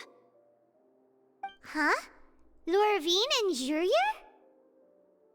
No need to panic, you two. I've already told them about our plan. What? After you warned us not to tell a single soul about any of this? I'm skeptical as well. Are you sure they are trustworthy? The results speak for themselves, don't they? These two may already know more than you could ever imagine. All right then, if Your Grace insists. They seem harmless enough, so I'll trust them for now. Well, how about some reintroductions? This is Jurier, one of the highest-ranked researchers from the Fontaine Research Institute. He used to work under Edwin. I trust that you've heard of Edwin? He's the one who blew the whole institute sky high. Everyone knew he was a bit crooked in the head, but you're not a local, so I guess it's possible for you not to have heard of him. Edwin's main areas of research were archaeum and gravimeters. As his assistant, Jurier is quite familiar with them as well. I hired him to be my technical consultant. You want to blow up the Fortress of Meripede? Ah, what a lovely idea. I'm already imagining it in my head. Gotta admit, I'm tempted as well. Guys, focus! Focus! That taskmaster over there is Miss Lorvine, and is also one of my technical consultants. While Jurier used to be Edwin's assistant, she used to be Jurier's assistant. Ooh, are they together? See, everyone keeps asking this question. Are you too sure you're not a couple and just using your work as a convenient cover? Your Grace, I am not in a relationship with this man. If I dated her, I'd officially be madder than Edwin. Jeez, forget I said anything then. Follow me. Whoa, there's another door that goes right up.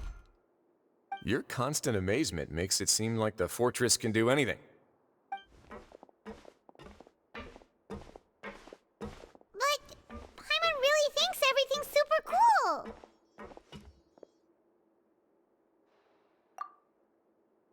Well, let's spice it up a bit. And here you go.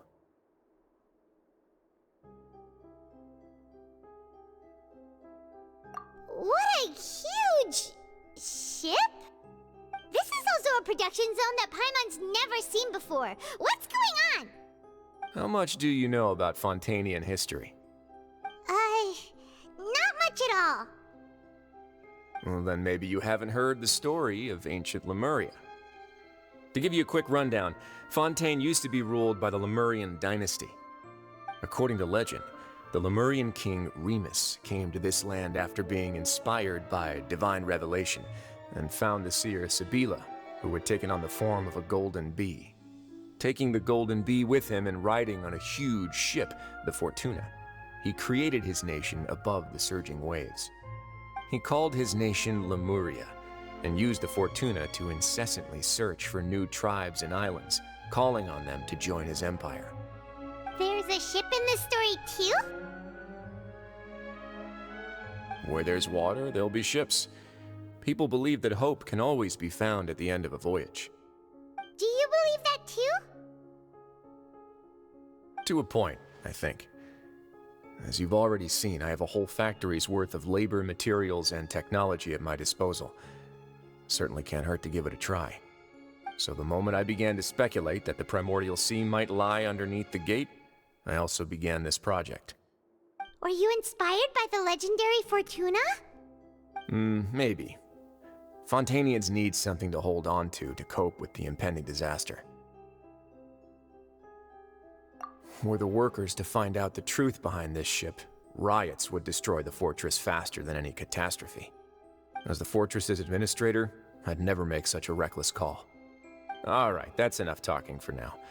I'll need another 3 cups of tea to soothe my throat. Do you have any other questions? Seems like you're good. Come on, I'll take you back.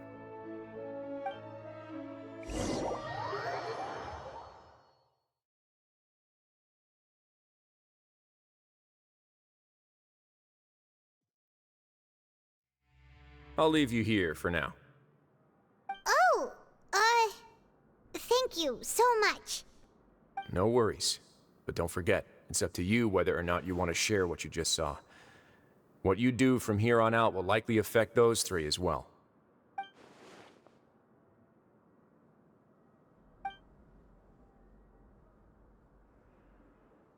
Yeah, we'll put a lot of thought into it for sure.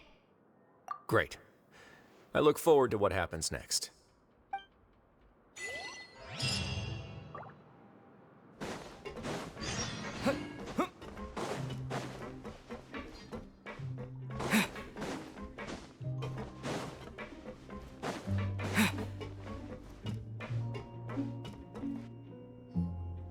We're back! Welcome back. Do you want a cup of tea? How can you be so much like Risley, always drinking tea? Huh.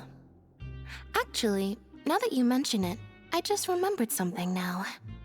While I was sedated, I could still barely hear 2 people talking next to me. They were discussing everything, from the leaves to the water and even the teacups themselves. Must have been Risley and Sijween.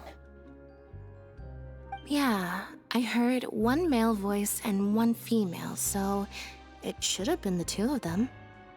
They really were just talking about brewing tea. I really can't make sense of this place. So, Traveler, Paimon, were you able to learn anything from Wriothesley? Yeah, he explained everything. Very well. Then, would you mind checking your answers against my speculations? Yeah, I took the time to rest, so I'm feeling a lot more relaxed now. Nobody else is around, and Miss Sigewin is also busy with something or other. So let's just talk here. All right, then I'll posit my theories. I asked myself 3 questions. Firstly, why was Fremine affected by the primordial seawater? It was because he dove into the sea.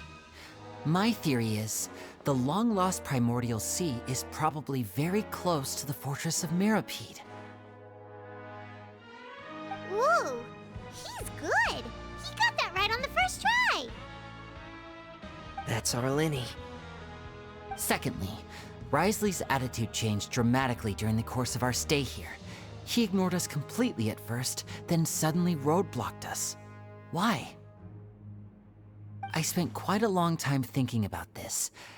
If he has been monitoring the Fatui since the very beginning, he probably ignored us at first because he was hoping we could find Master Child for him. What's more, the Fortress of Mirapede is not part of Fontaine's court system, nor does it report to Udex Nervulet. Wriothesley is basically the king of a no-man's land. As long as the fortress doesn't do anything about Master Child's disappearance, Father can use it to pressure the Fontaine authorities. And while the 2 factions are pitted against each other, Wriothesley will be free to move between the parties of interest. If I had to guess, he probably has something that he's working on himself. It's likely related to the secret of the infirmary, but I just can't think of what it could be. You're super smart. Thanks so much. Then finally, there's the last question. If Wriothesley does have a plan, what could it be? All I know for now is that his plan probably has something to do with the changing nature of the seawater. He's even gotten Cloran to help him out. That can't be the full extent of what he's doing. There's probably a secret passageway behind the block in the infirmary, and there's something big in the fortress that most people here never get to see. He has a bargaining chip, and it could be important enough for Father to deal with him directly. I don't have enough information, so I have no idea what his chip might be. But let me guess. You have the last piece of the puzzle.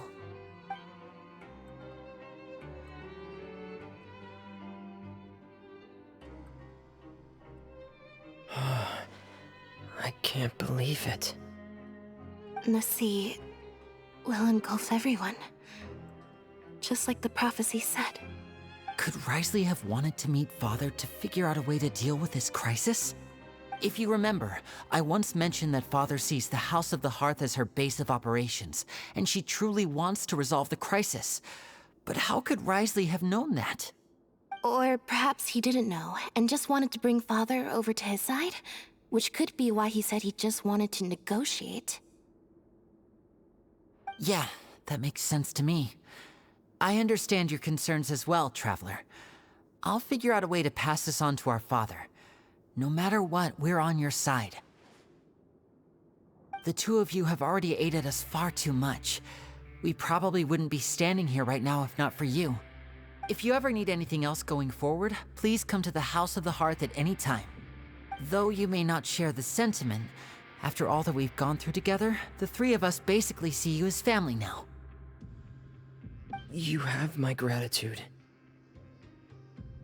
Thank you for protecting Linny when it really mattered. And thank you for sharing the secrets of the fortress with us. We didn't think you were going to do it. Why are you being so formal all of a sudden? Given your strength, you might not need our help at all. But if you are ever in danger, we will try our best to protect you. Aww, the sound of that makes Paimon feel all warm and safe inside.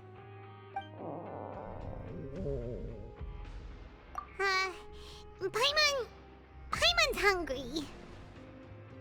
Oh, you've done so much already. Go get some food. Alright, then we'll catch you guys another time.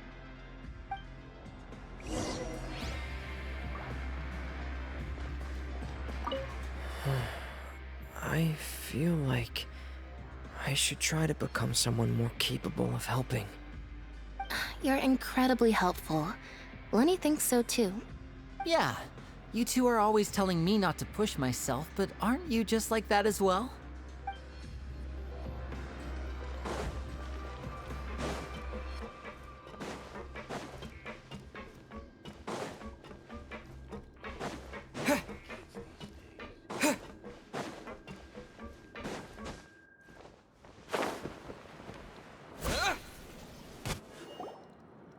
It's time for dinner.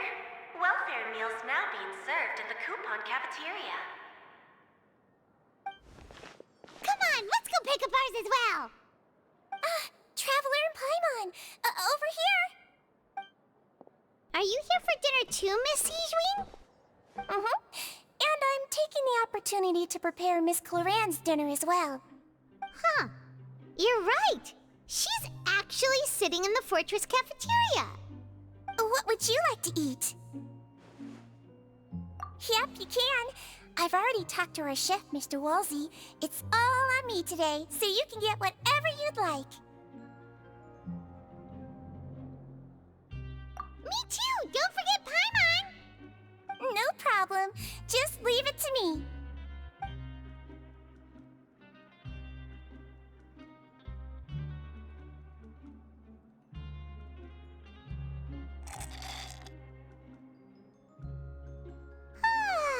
So delicious. Is this how it feels to be freeloaders? Wait a second, we did do plenty of work after all.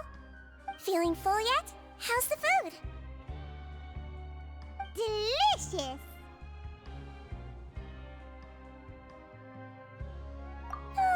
I'm so glad to see you all so happy. Oh, see, the expression on your face just now? The muscle here just moved, which suggests that you're feeling quite relaxed at the moment. Sijween, do you do this to help your patients or to better understand human beings? A bit of both, I suppose. I'm a Melazine, which means I'm very different from human beings. I must know what you're thinking if I want to take good care of you.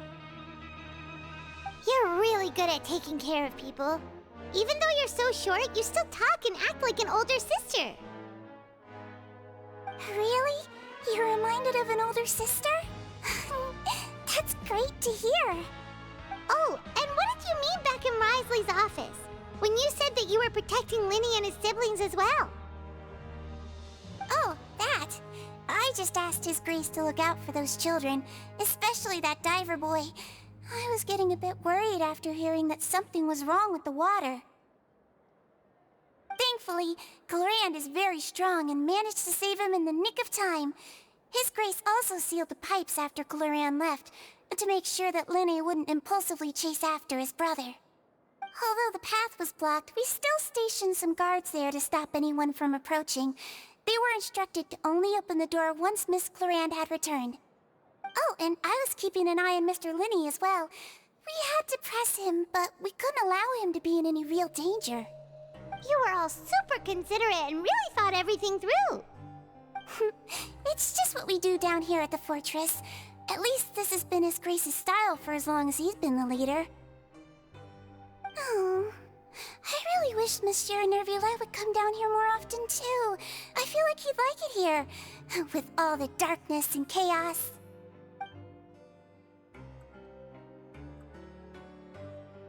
Get a good night's rest, you two. You both worked very hard.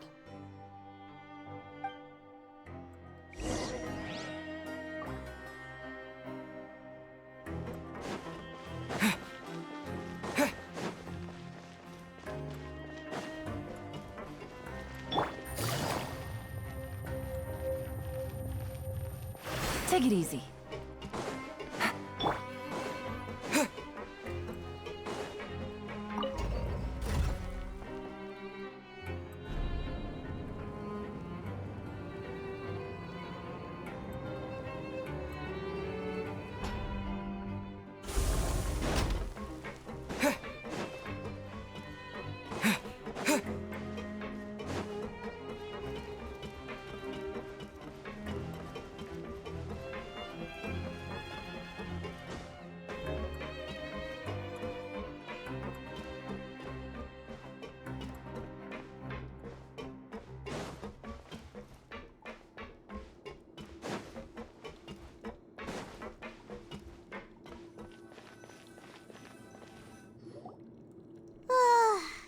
much has happened. Paimon just feels absolutely exhausted now that she's finally relaxed. Paimon's super sleepy. Are you sleepy too?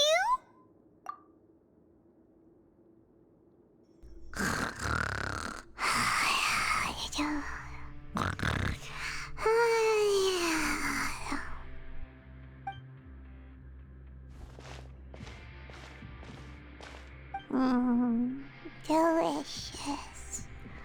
Paimon wants seconds for free.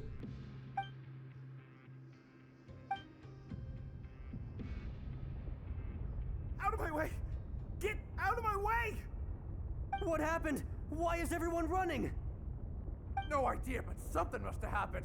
Stop asking! Who's yelling? Paimon still wants to sleep.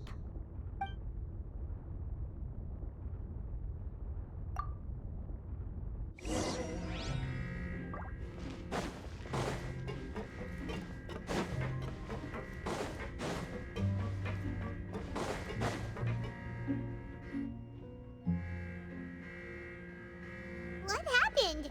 Why is everyone running around? Hey, what are you doing? No time to explain, mate. Goodbye. Hey, wait! What's wrong with these people? They won't even talk to us. They're here! There you are! Oh, thank goodness! Quisto and Laveroon, do you know what happened here? We came here especially to inform you. Something seems to have gone terribly wrong just now. His Grace is telling everyone to evacuate and get out of here. Laveroon was saying you two are new here and you don't have many friends, so you might slip through the cracks. Haven't you heard all the stories like that? An evacuation is successfully completed, yet you only find out once you do a head count that 1 or 2 people are missing. Wait, weren't you the one who brought that up? Why is it suddenly my idea? Hey, shut up! Okay, whatever. The point is, you should come with us. Yeah, he said to get as far away as possible, upwards and outwards.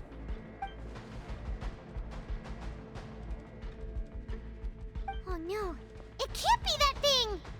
Whoa, wait, what? What? Hey, where are you going? We have to go find the Duke! You two just go and get out! Go on without us! Hey, hey! Be careful!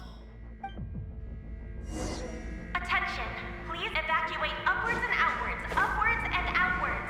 If you're already at the topmost layer, then try to move as far outwards as possible.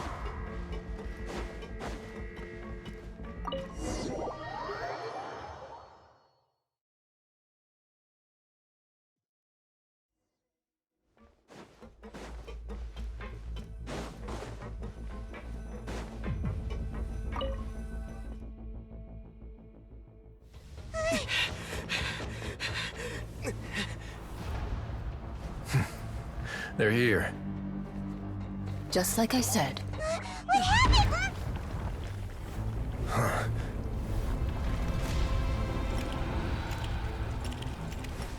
You're just in time. But be ready to run.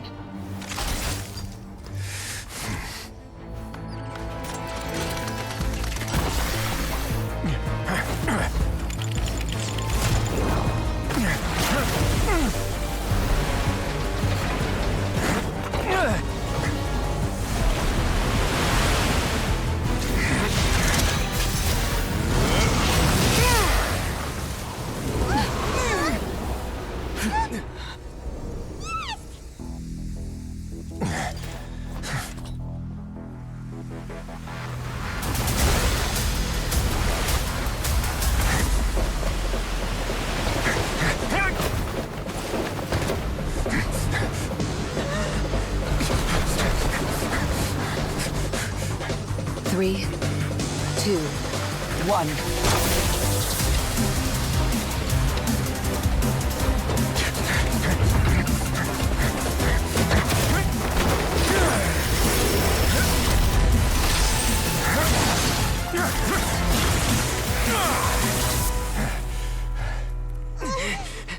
This won't hold it for long. Find Neuvillette. Tell him the defenses are about to collapse. Then what will happen to you? Until he arrives, we're the last line of defense.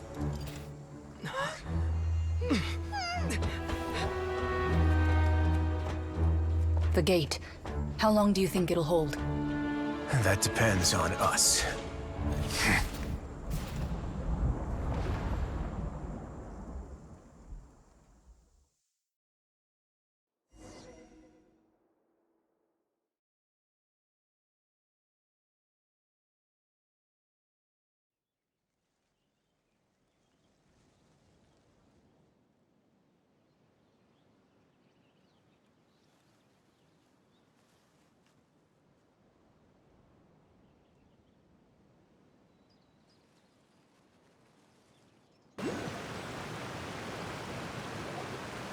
Neuvillette? Why are you here? Traveler, I need you to head to the Opera House immediately. Farina will soon be meeting with the knave there. You must protect Farina, and make sure she doesn't spend too much time alone with her. Will do. You have my sincerest gratitude.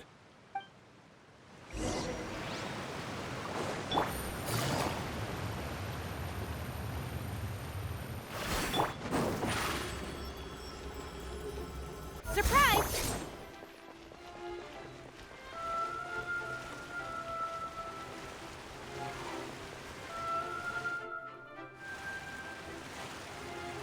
Look! There are a ton of Fatilian Palais Mermonia people over there! The knave is probably here already. We need to hurry!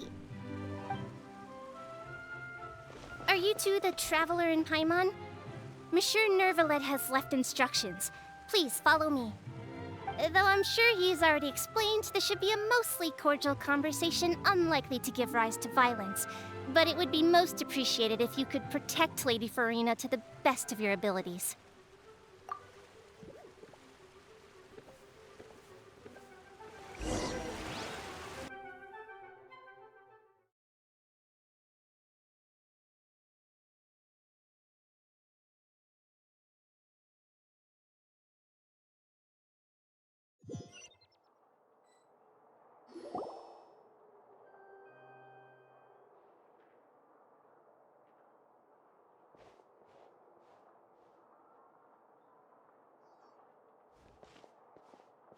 Oh, so you two are the honored guests Miss Farina mentioned. Of course, of course! How could they not attend a meeting such as this?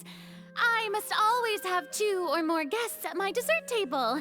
Otherwise, the occasion would be too lonely and unbecoming of my station. It is my pleasure to make your acquaintance, traveler. I have heard much of your accomplishments. I am the Knave, one of the 11 Fatui Harbingers.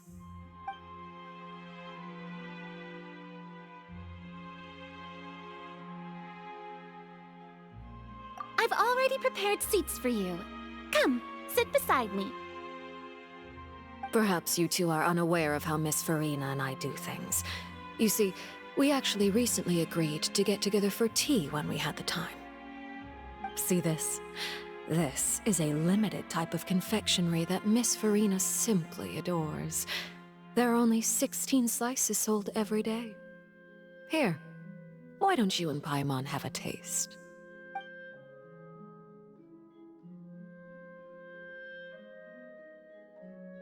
Traveler, what do you think of this cake? That's good to hear.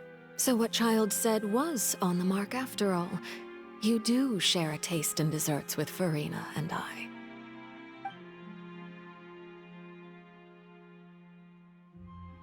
I wonder how he's doing nowadays. You must have heard, right? He's suddenly gone missing. I'm really worried about his safety, you know. Here's to hoping that he's an excellent swimmer. Since we're talking about him, I feel like I should add something. His martial prowess really looked certainly pretty impressive, yeah. Oh, so you're also familiar with his aptitude for fighting, Miss Farina. Oh, right. I almost forgot. Child was subdued by Udex Nuvillette right in front of you. Against ordinary people, my colleague would never be on the back foot. But alas, he just never imagined he'd run into such a person. I must express my admiration for Monsieur Nuvillette. Coming from you, that's not surprising at all. But I thought you would be happier to hear the news. Of course, but it's still a bit of a shame. You see, I would have been far happier had I received this news somewhat earlier. As you well know, a long time has passed since Child disappeared. Well, in any case, there's no need to worry. We know for sure that Child is still alive. Oh, and just how do you know that? Because we found evidence that proved he left the Fortress of Meripede. And where did he go after leaving the fortress? Well... The Fortress of Meripede lies deep beneath the waves. Unless he pranced right out of the main gate, he must have had to swim for it. Do you have any proof that he surfaced safely? Ah, that is good news at least. His sister Tonya sent a letter to Fontaine not too long ago. Since he was unfortunately unavailable, I picked it up on his behalf. Do you have any idea how he usually writes back to his family? Dear Tonya, your letter made me feel like we were still enjoying our time in Snezhnaya together. I'm currently admiring the scenery on the streets in front of the opera house. Is it something like that?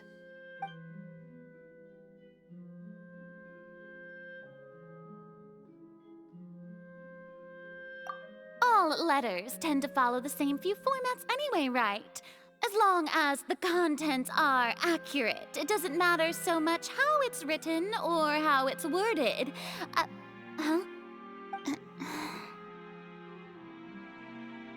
Hold on. The water in the teacup is shaking.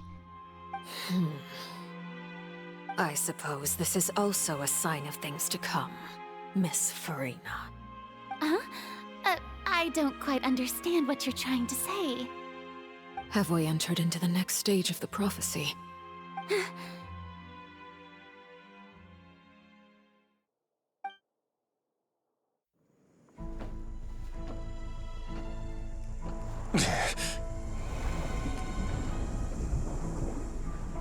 My thanks to you both.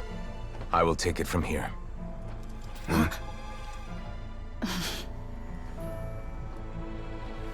Sure you don't need a hand? Quite sure. Wow. So, what's your secret, huh?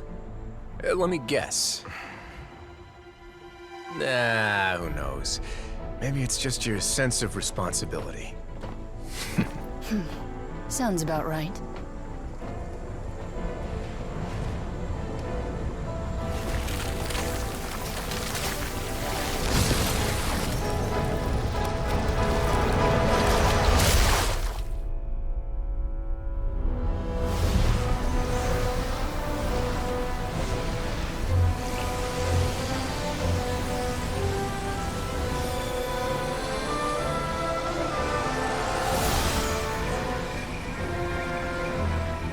Day may come when the prophecy is fulfilled, and the waters burst forth. But it is not this day! This ancient power could easily obliterate an entire race. A tsunami of fury would unleash endless catastrophe.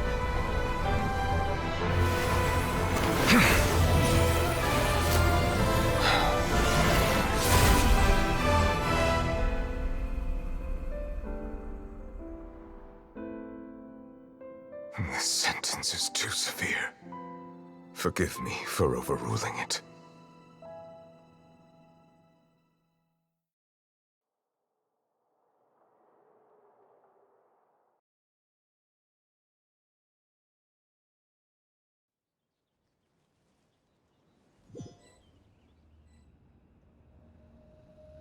All right. Seems like the problem inside has been suppressed. Let me guess, we're safe for now. Indeed. But only for now. I win this bet. You owe me a present. Very well. It was indeed just as you said. You made a bet? We made a bet on the size of your entourage. Cloran thought you wouldn't come down by yourself. I figured you would have at least brought a few people along for appearance's sake. It appears I underestimated just how confidential the mission was. Shouldn't you have gotten used to confidential missions by now? That's just how the courts operate. So what gift must the loser give? Tea? He already has tons of tea in his office. I'm thinking about a set of legal codices. That wouldn't happen to be a dig at my lack of legal awareness, would it? Well, I'm sure His Grace doesn't consider the fortress to be outside the law. I was under the impression the residents of a place like this would be uninterested in the legal codices. That was obviously a joke. Anyway, you've still got some unfinished business to attend to in the overworld, correct? No need to stay here if you have a pressing matter. We all know you can't leave Palais Mermonia for long. Thank you. I hope everything went smoothly with the Fatui Harbinger.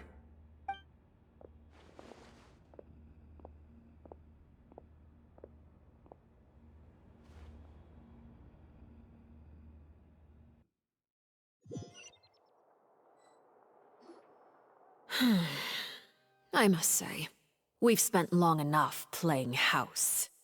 Miss Farina, as the Hydro Archon, I am sure you understand the exact meaning of the phenomenon we just witnessed. Or should I say, that's what I originally thought. But looking at your expression, was I wrong? And you haven't a clue? What are you trying to say? At this point, I don't think there's any more need to speak as diplomatic representatives. Allow me to speak to you now as just a Fontainian. You know the prophecy by heart, and also that every part of it is being proven true. Yet, here you are relaxing, drinking tea, and eating desserts as if it's all nothing more than a few stray bugs in your garden. Do you really think that's acceptable? The prophecy's hanging above our necks like a guillotine. Every faction is looking for a way to either avert the disaster or save their own. Even the orphans of the House of the Hearth have devoted everything to saving their homeland. But you? It beggars belief just how nonchalant and carefree you have been. From the very beginning, you, the god Focalor, you have utterly failed to take action. You're wrong. I've never ignored the prophecy, nor have I just been passing the time in self-indulgence. Retract your accusation and stop doubting the wisdom of the gods with such absurd conjectures! I am not alone in my doubts, you know. All the children of Fontaine may be harboring the exact same thoughts right now. Oh, great Hydro Archon. How are you going to save them? Save us? How are the people you've sworn to protect supposed to survive in a land that will soon disappear beneath the waves? I have my ways, and I've been working on them for all this time. Even if you look down upon me, you have no right to judge me. Fontaine will be saved. Even if I still cannot see the true future right now, as long as I continue on as I am, I will be able to hold my head up high!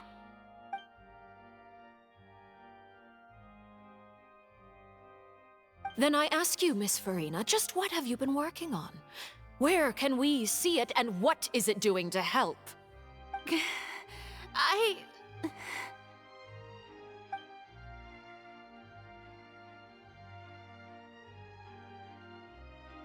My machinations are just like the prophecy itself.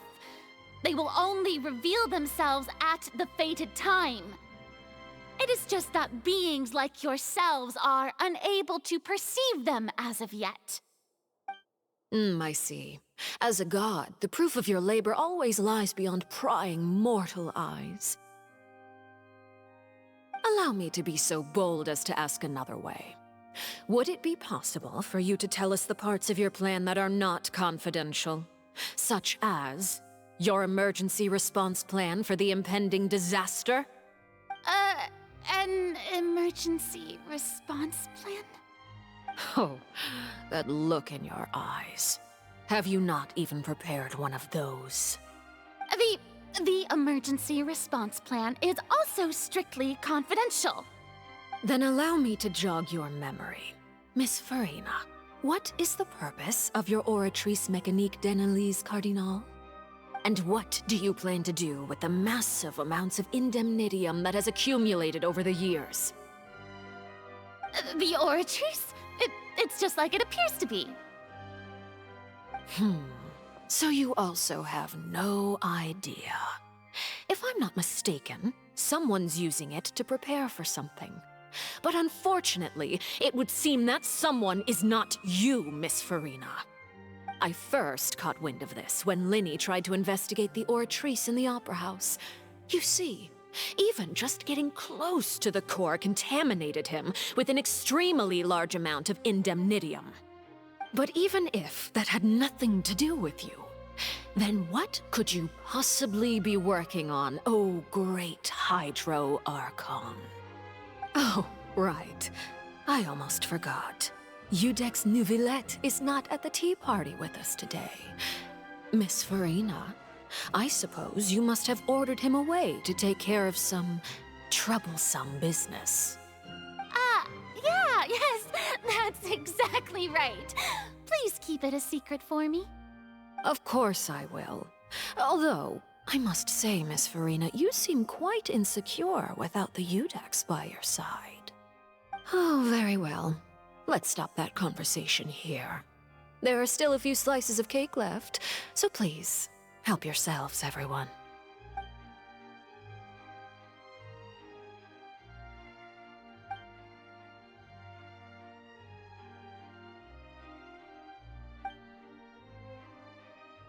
Traveler, I heard that you were recently commissioned to handle a few matters on behalf of the Udex. Why don't you take an extra slice of cake? Those who work hard deserve gratitude and praise. You too, Paimon. Thank you. Paimon will take you up on that offer.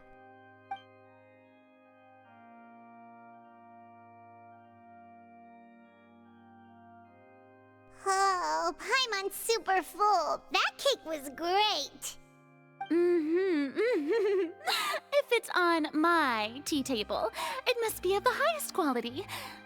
Yes, and we must thank the knave for bringing these over as well. You're welcome. I'm sure the cake also felt greatly honored to be featured at Miss Farina's table.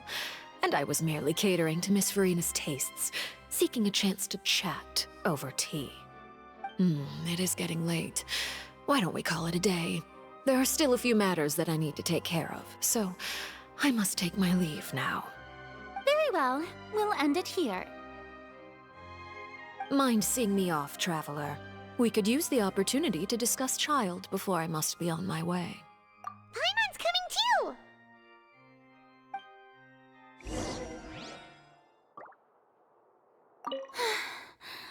The tea party turned out to be even more difficult than I'd imagined. Why are you looking at me like that? Is something the matter? If there's nothing urgent, then I shall be retiring for now.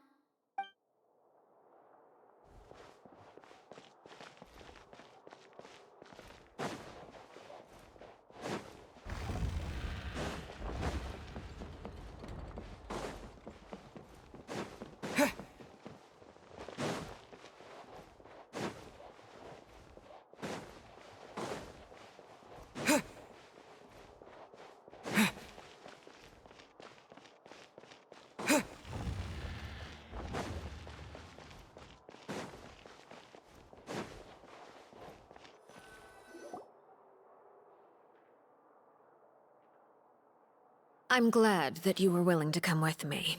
Of course, Child was just an excuse. I have no interest in your dealings with him. That's what Paimon thought. You lent your aid to the children of the House of the Hearth. As their father, I would like to express my gratitude. Do I look like an irresponsible father to you? The House of the Hearth is very important to me. You should know that I care deeply about my children. That was all. Formal topics should be discussed in formal settings, and informal topics in informal settings. I know you just returned from the fortress of Meripede. Relax. I have no intention of trying to get anything out of you. Linny, Lynette, and Fremine are still there, and I trust their judgment and abilities. They've all been working very hard and have always done all they can to fight back against anyone who tried to stop them, especially Linny. You mean Wriothesley. He's a tricky one to deal with. It's unfortunate that Linny's so eager to prove himself that he can't learn to rely on others, including me. By the way, and you can just consider this a bit of idle gossip, but what's your impression of Furina? You are outside of our disputes, and the freest person in all of Fontaine, able to move around most easily. Allow me to share my perspective with you. And that's everything that happened during the trial.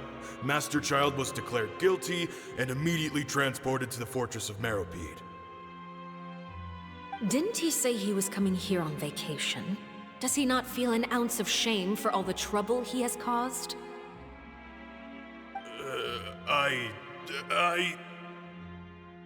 Forget it. He did give us an opportunity. I will be meeting someone shortly. Do you require help with any preparations? No need. I will take care of it myself. I need to meet with Furina, the Hydro Archon. She is at the heart of Fontaine. But what's fascinating about her is that she often seems more like a celebrity than a working Archon. Oh? Come over here, you little critter, you!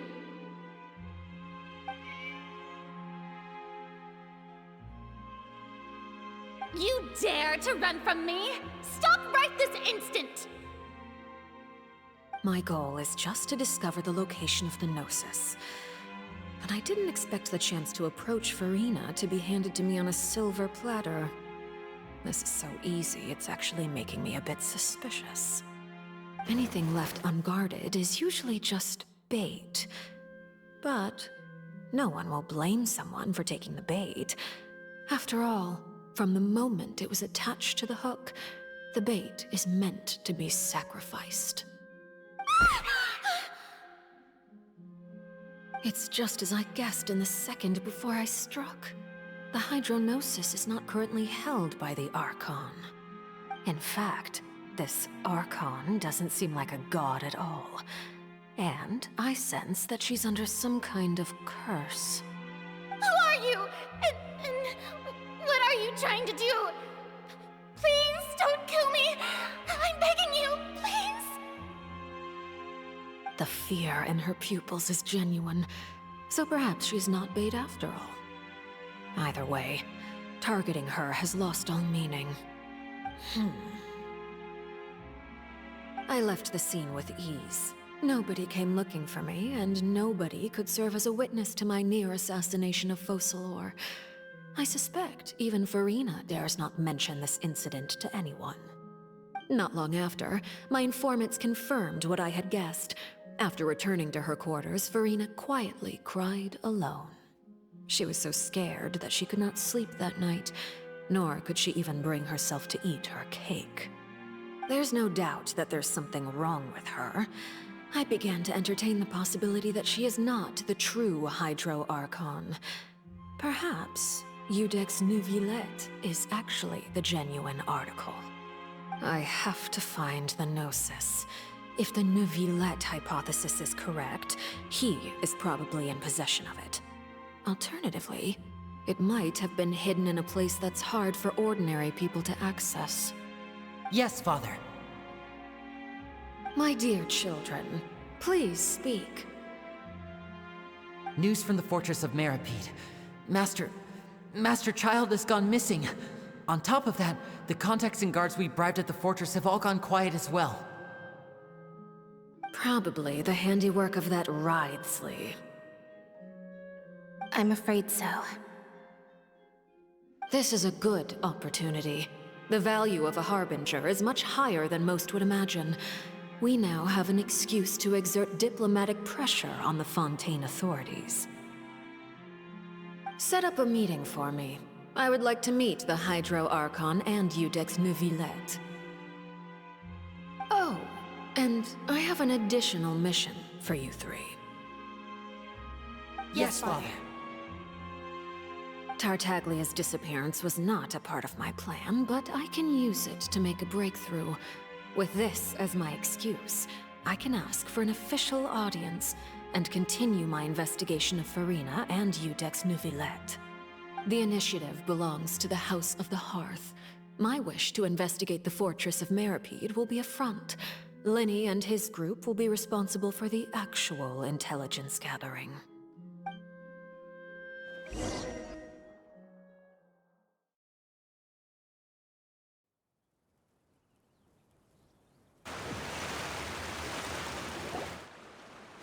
You should know the rest. Linny's group is quite close to you, so they wouldn't have hidden anything from you. You attacked the Hydro Archon?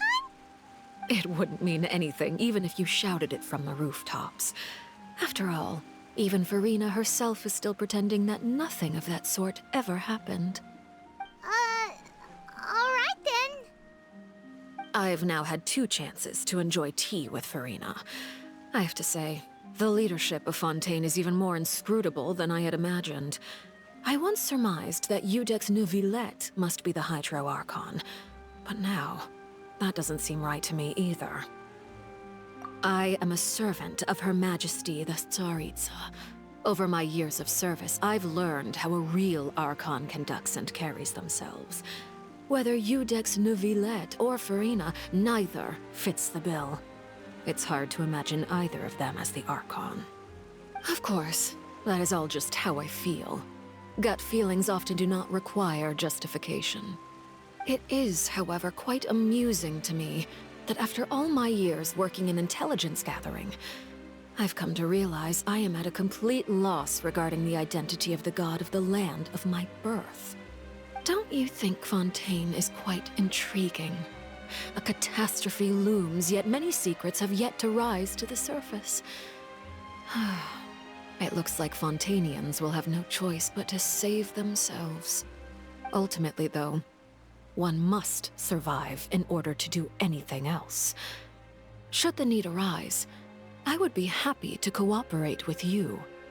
You don't need to commit to anything right now, of course. I have a feeling that the situation will continue to evolve, and as your name is often connected with noble deeds, I'm sure we will work together someday. He certainly returned quickly. You must want to catch up with each other, so I'll leave you to him.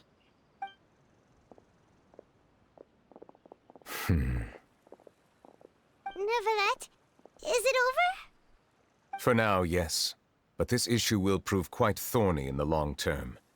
I'm concerned that sooner or later the prophesized events will occur. Thank you for protecting Farina. To put it simply, I used my power to force back the Primordial Sea and reseal the sluice gate.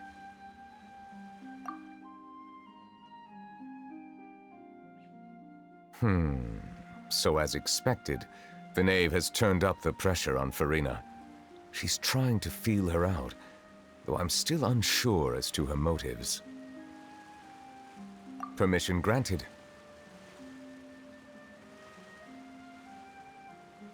Whoa. It can't be that you're the real Hydro Archon, right? But that's just a speculation on our part, though. You can't tell us? Then that's okay. We can talk about something else.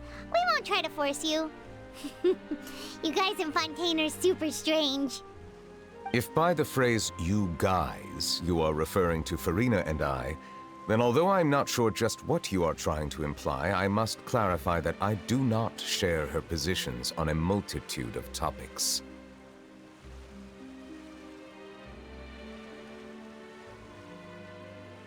I believe so. The fortress has a long and complex history. It has seen much grief and suffering. And now, another catastrophe will soon be upon us. I mourn this turn of events. Huh? Why is it raining all of a sudden?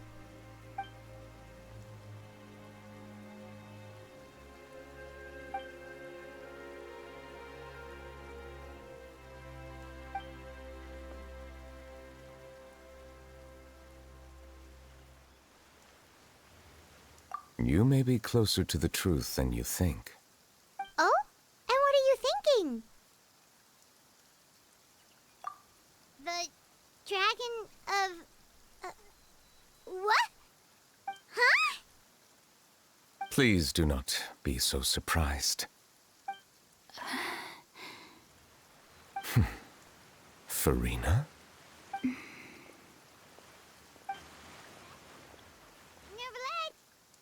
Neverlet, are you listening? Ah, my apologies. We were just guessing randomly. We didn't guess right, did we? You're not actually the dragon sovereign of water, right? Well, if you don't want to confirm or deny... You guessed correctly. I sincerely hope you'll be able to keep this a secret for me.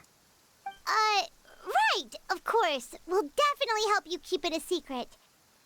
There's still something Paimon wants to ask you, though. Please, go ahead. Well, if you are the dragon sovereign of water, and you were able to force back the primordial sea from the fortress, then since Fontaine's prophecy is all about seawater, couldn't you just use your power to solve the crisis?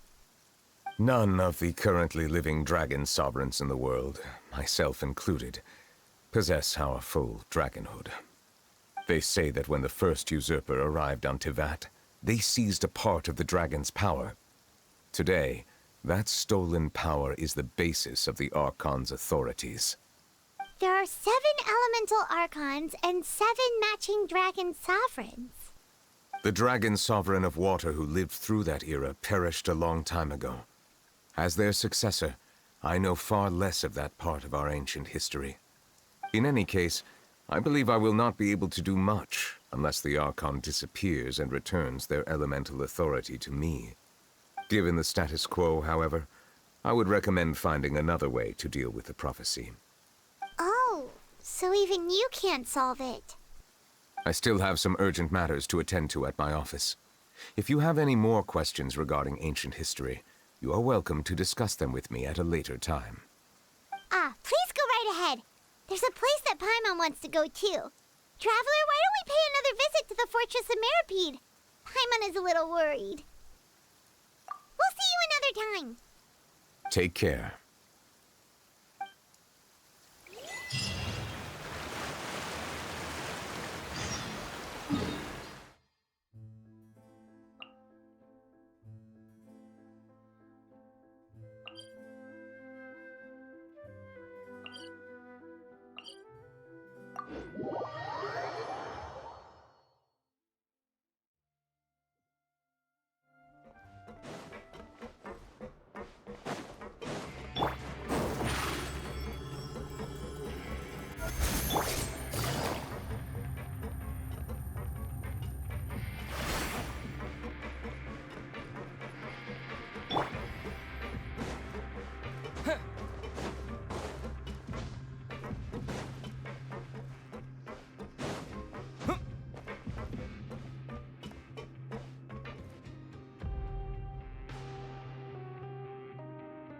Now guess, what suit will this next card be?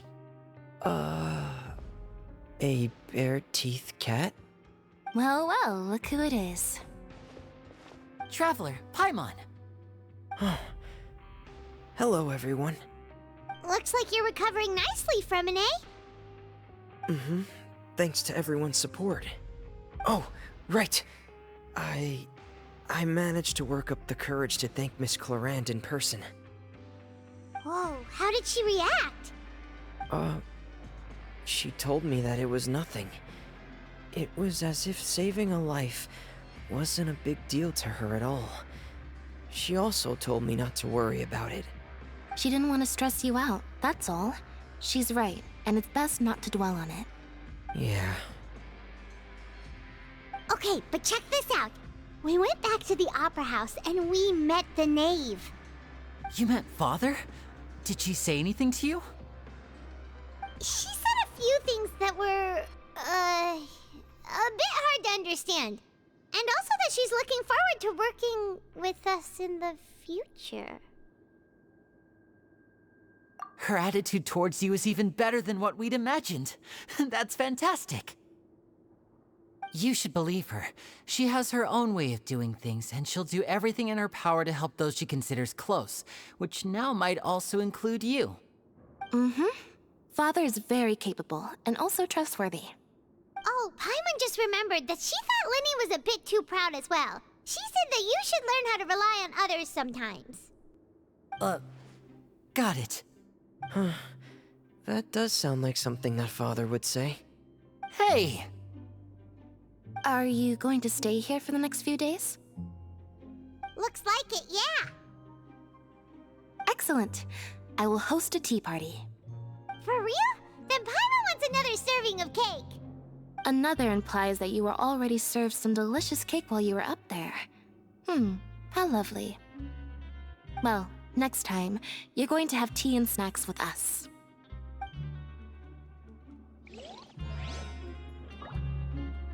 We should start preparing that tea party. Oh, that's a great idea. I'm all for it. I'll help you set it up.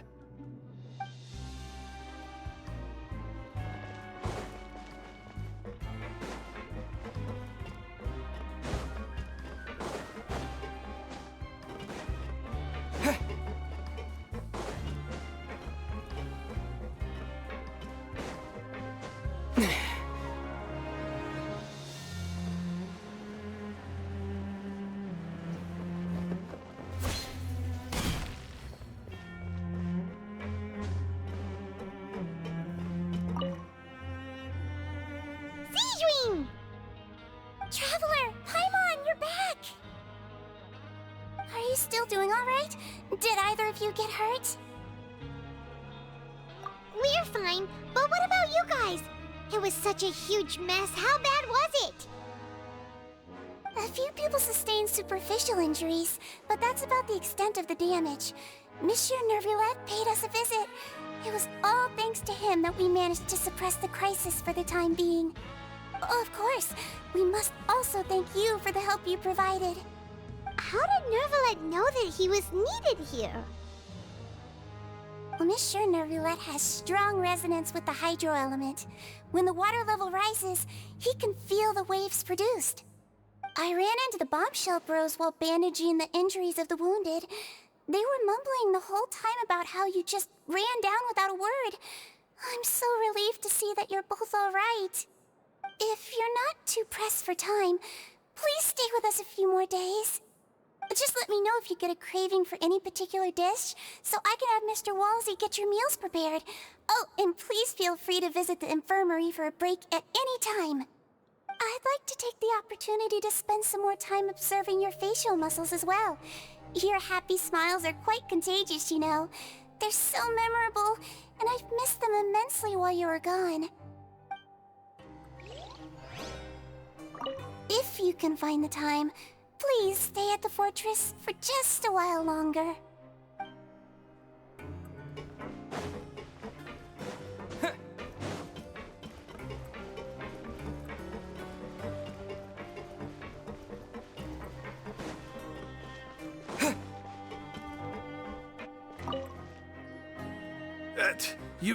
You guys are back?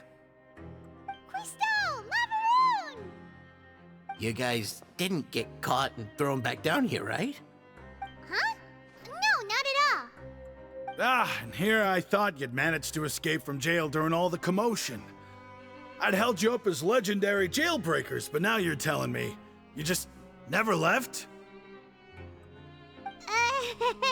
We're sorry, but we just had some business to take care of. All right. There's no need to get caught up in the details. We're just relieved to see you. He was super worried about you, you know. Hey, it wasn't just me. Weren't you super worried as well? Something like that, yeah. I was also transferred to work in the kitchen a few days ago. I can still hear Quisto mumbling to the carrots. Are those two all right? Do you think they made it out alive?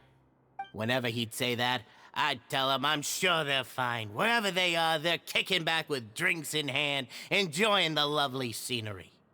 Hey, there's nothing wrong with worrying about your prison pals, is there? I mean, considering how they always love listening to all my gossip. These two. They sure are a lot warmer and friendlier than when Paimon first met them.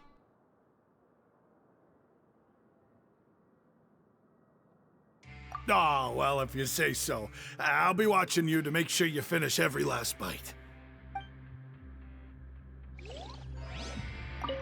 Hey, why don't we have a meal with those two one of these days? You want to cook for them yourself? Why not? Good chance to show them what I can do.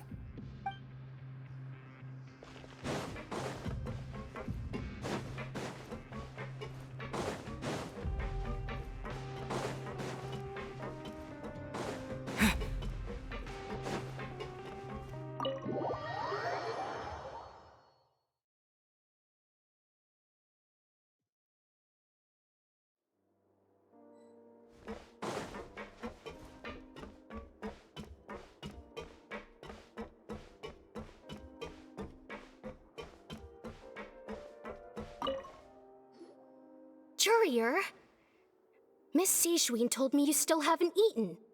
Yeah, I was working on something, so I forgot. That's no excuse for... Huh? It's you two. Junior, Lurvine, we're back! Hello there.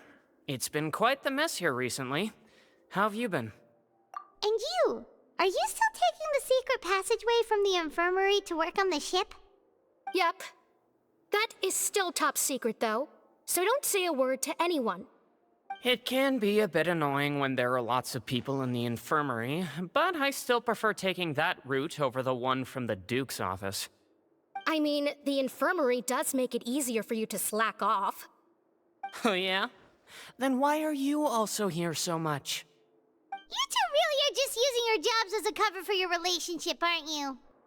Not at all!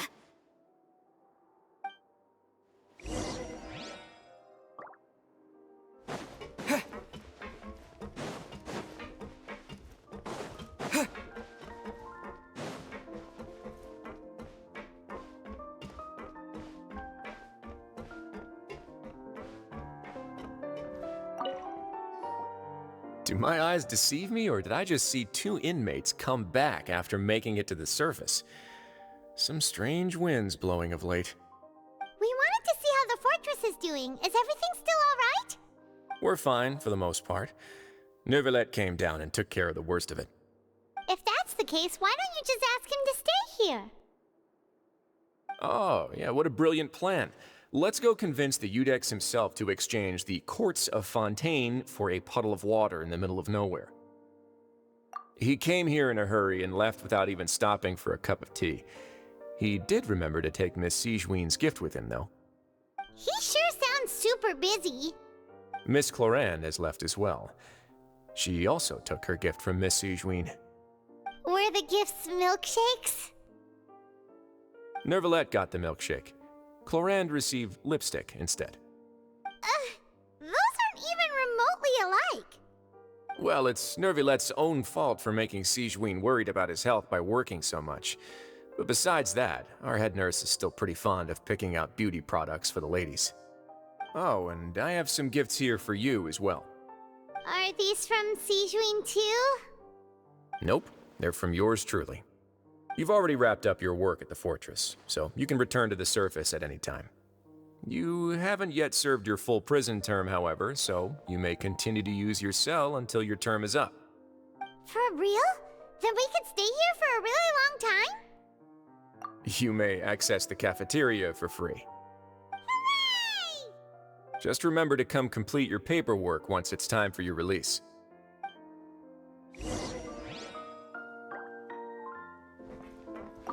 Your file can't be closed until we've completed your paperwork, so don't forget to come find me again when you're done serving your sentence.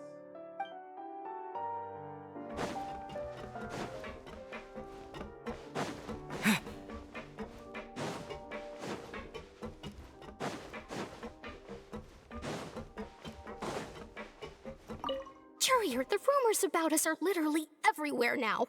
Please do something about it. But it's not like I caused them by myself. All right. I'll try to do something about it when I can find the time.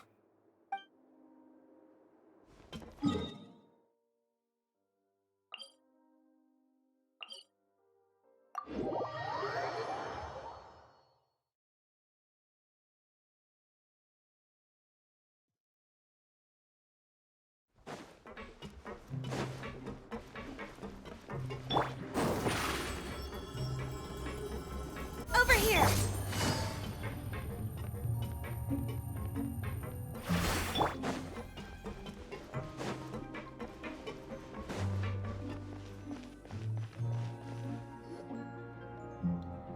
We're back in our cell again. We're no longer prisoners, though, so it really doesn't feel the same. Sure feels that way. But the truth is, we never did anything bad to begin with, so I'm not sure why we put so much pressure on ourselves. Huh? How did you know? Hey, that's not true! All right. Okay, Paimon just wanted to say that we really are an amazing duo after all. It's like we've now gone to so many places together and become friends with so many people. We've never stopped traveling or stopped meeting new friends. There are so many bad things in the world, and we're just two people, but we've still been solving problems no matter where we go. Isn't that pretty cool? You're counting Paimon today? Aren't you the only adventurer here? Then let's ask Catherine to give Paimon an adventurer handbook as well. Paimon will also be an adventurer from today forward. Just our thoughts making Paimon giddy. Paimon's gonna crash, so you sleep soon too. The last time we fell asleep here, we woke up to a whole mess outside our cell. The primordial seawater nearly rose up. That was so scary. We should be safe now, right? All right then. Good night to you, Traveler.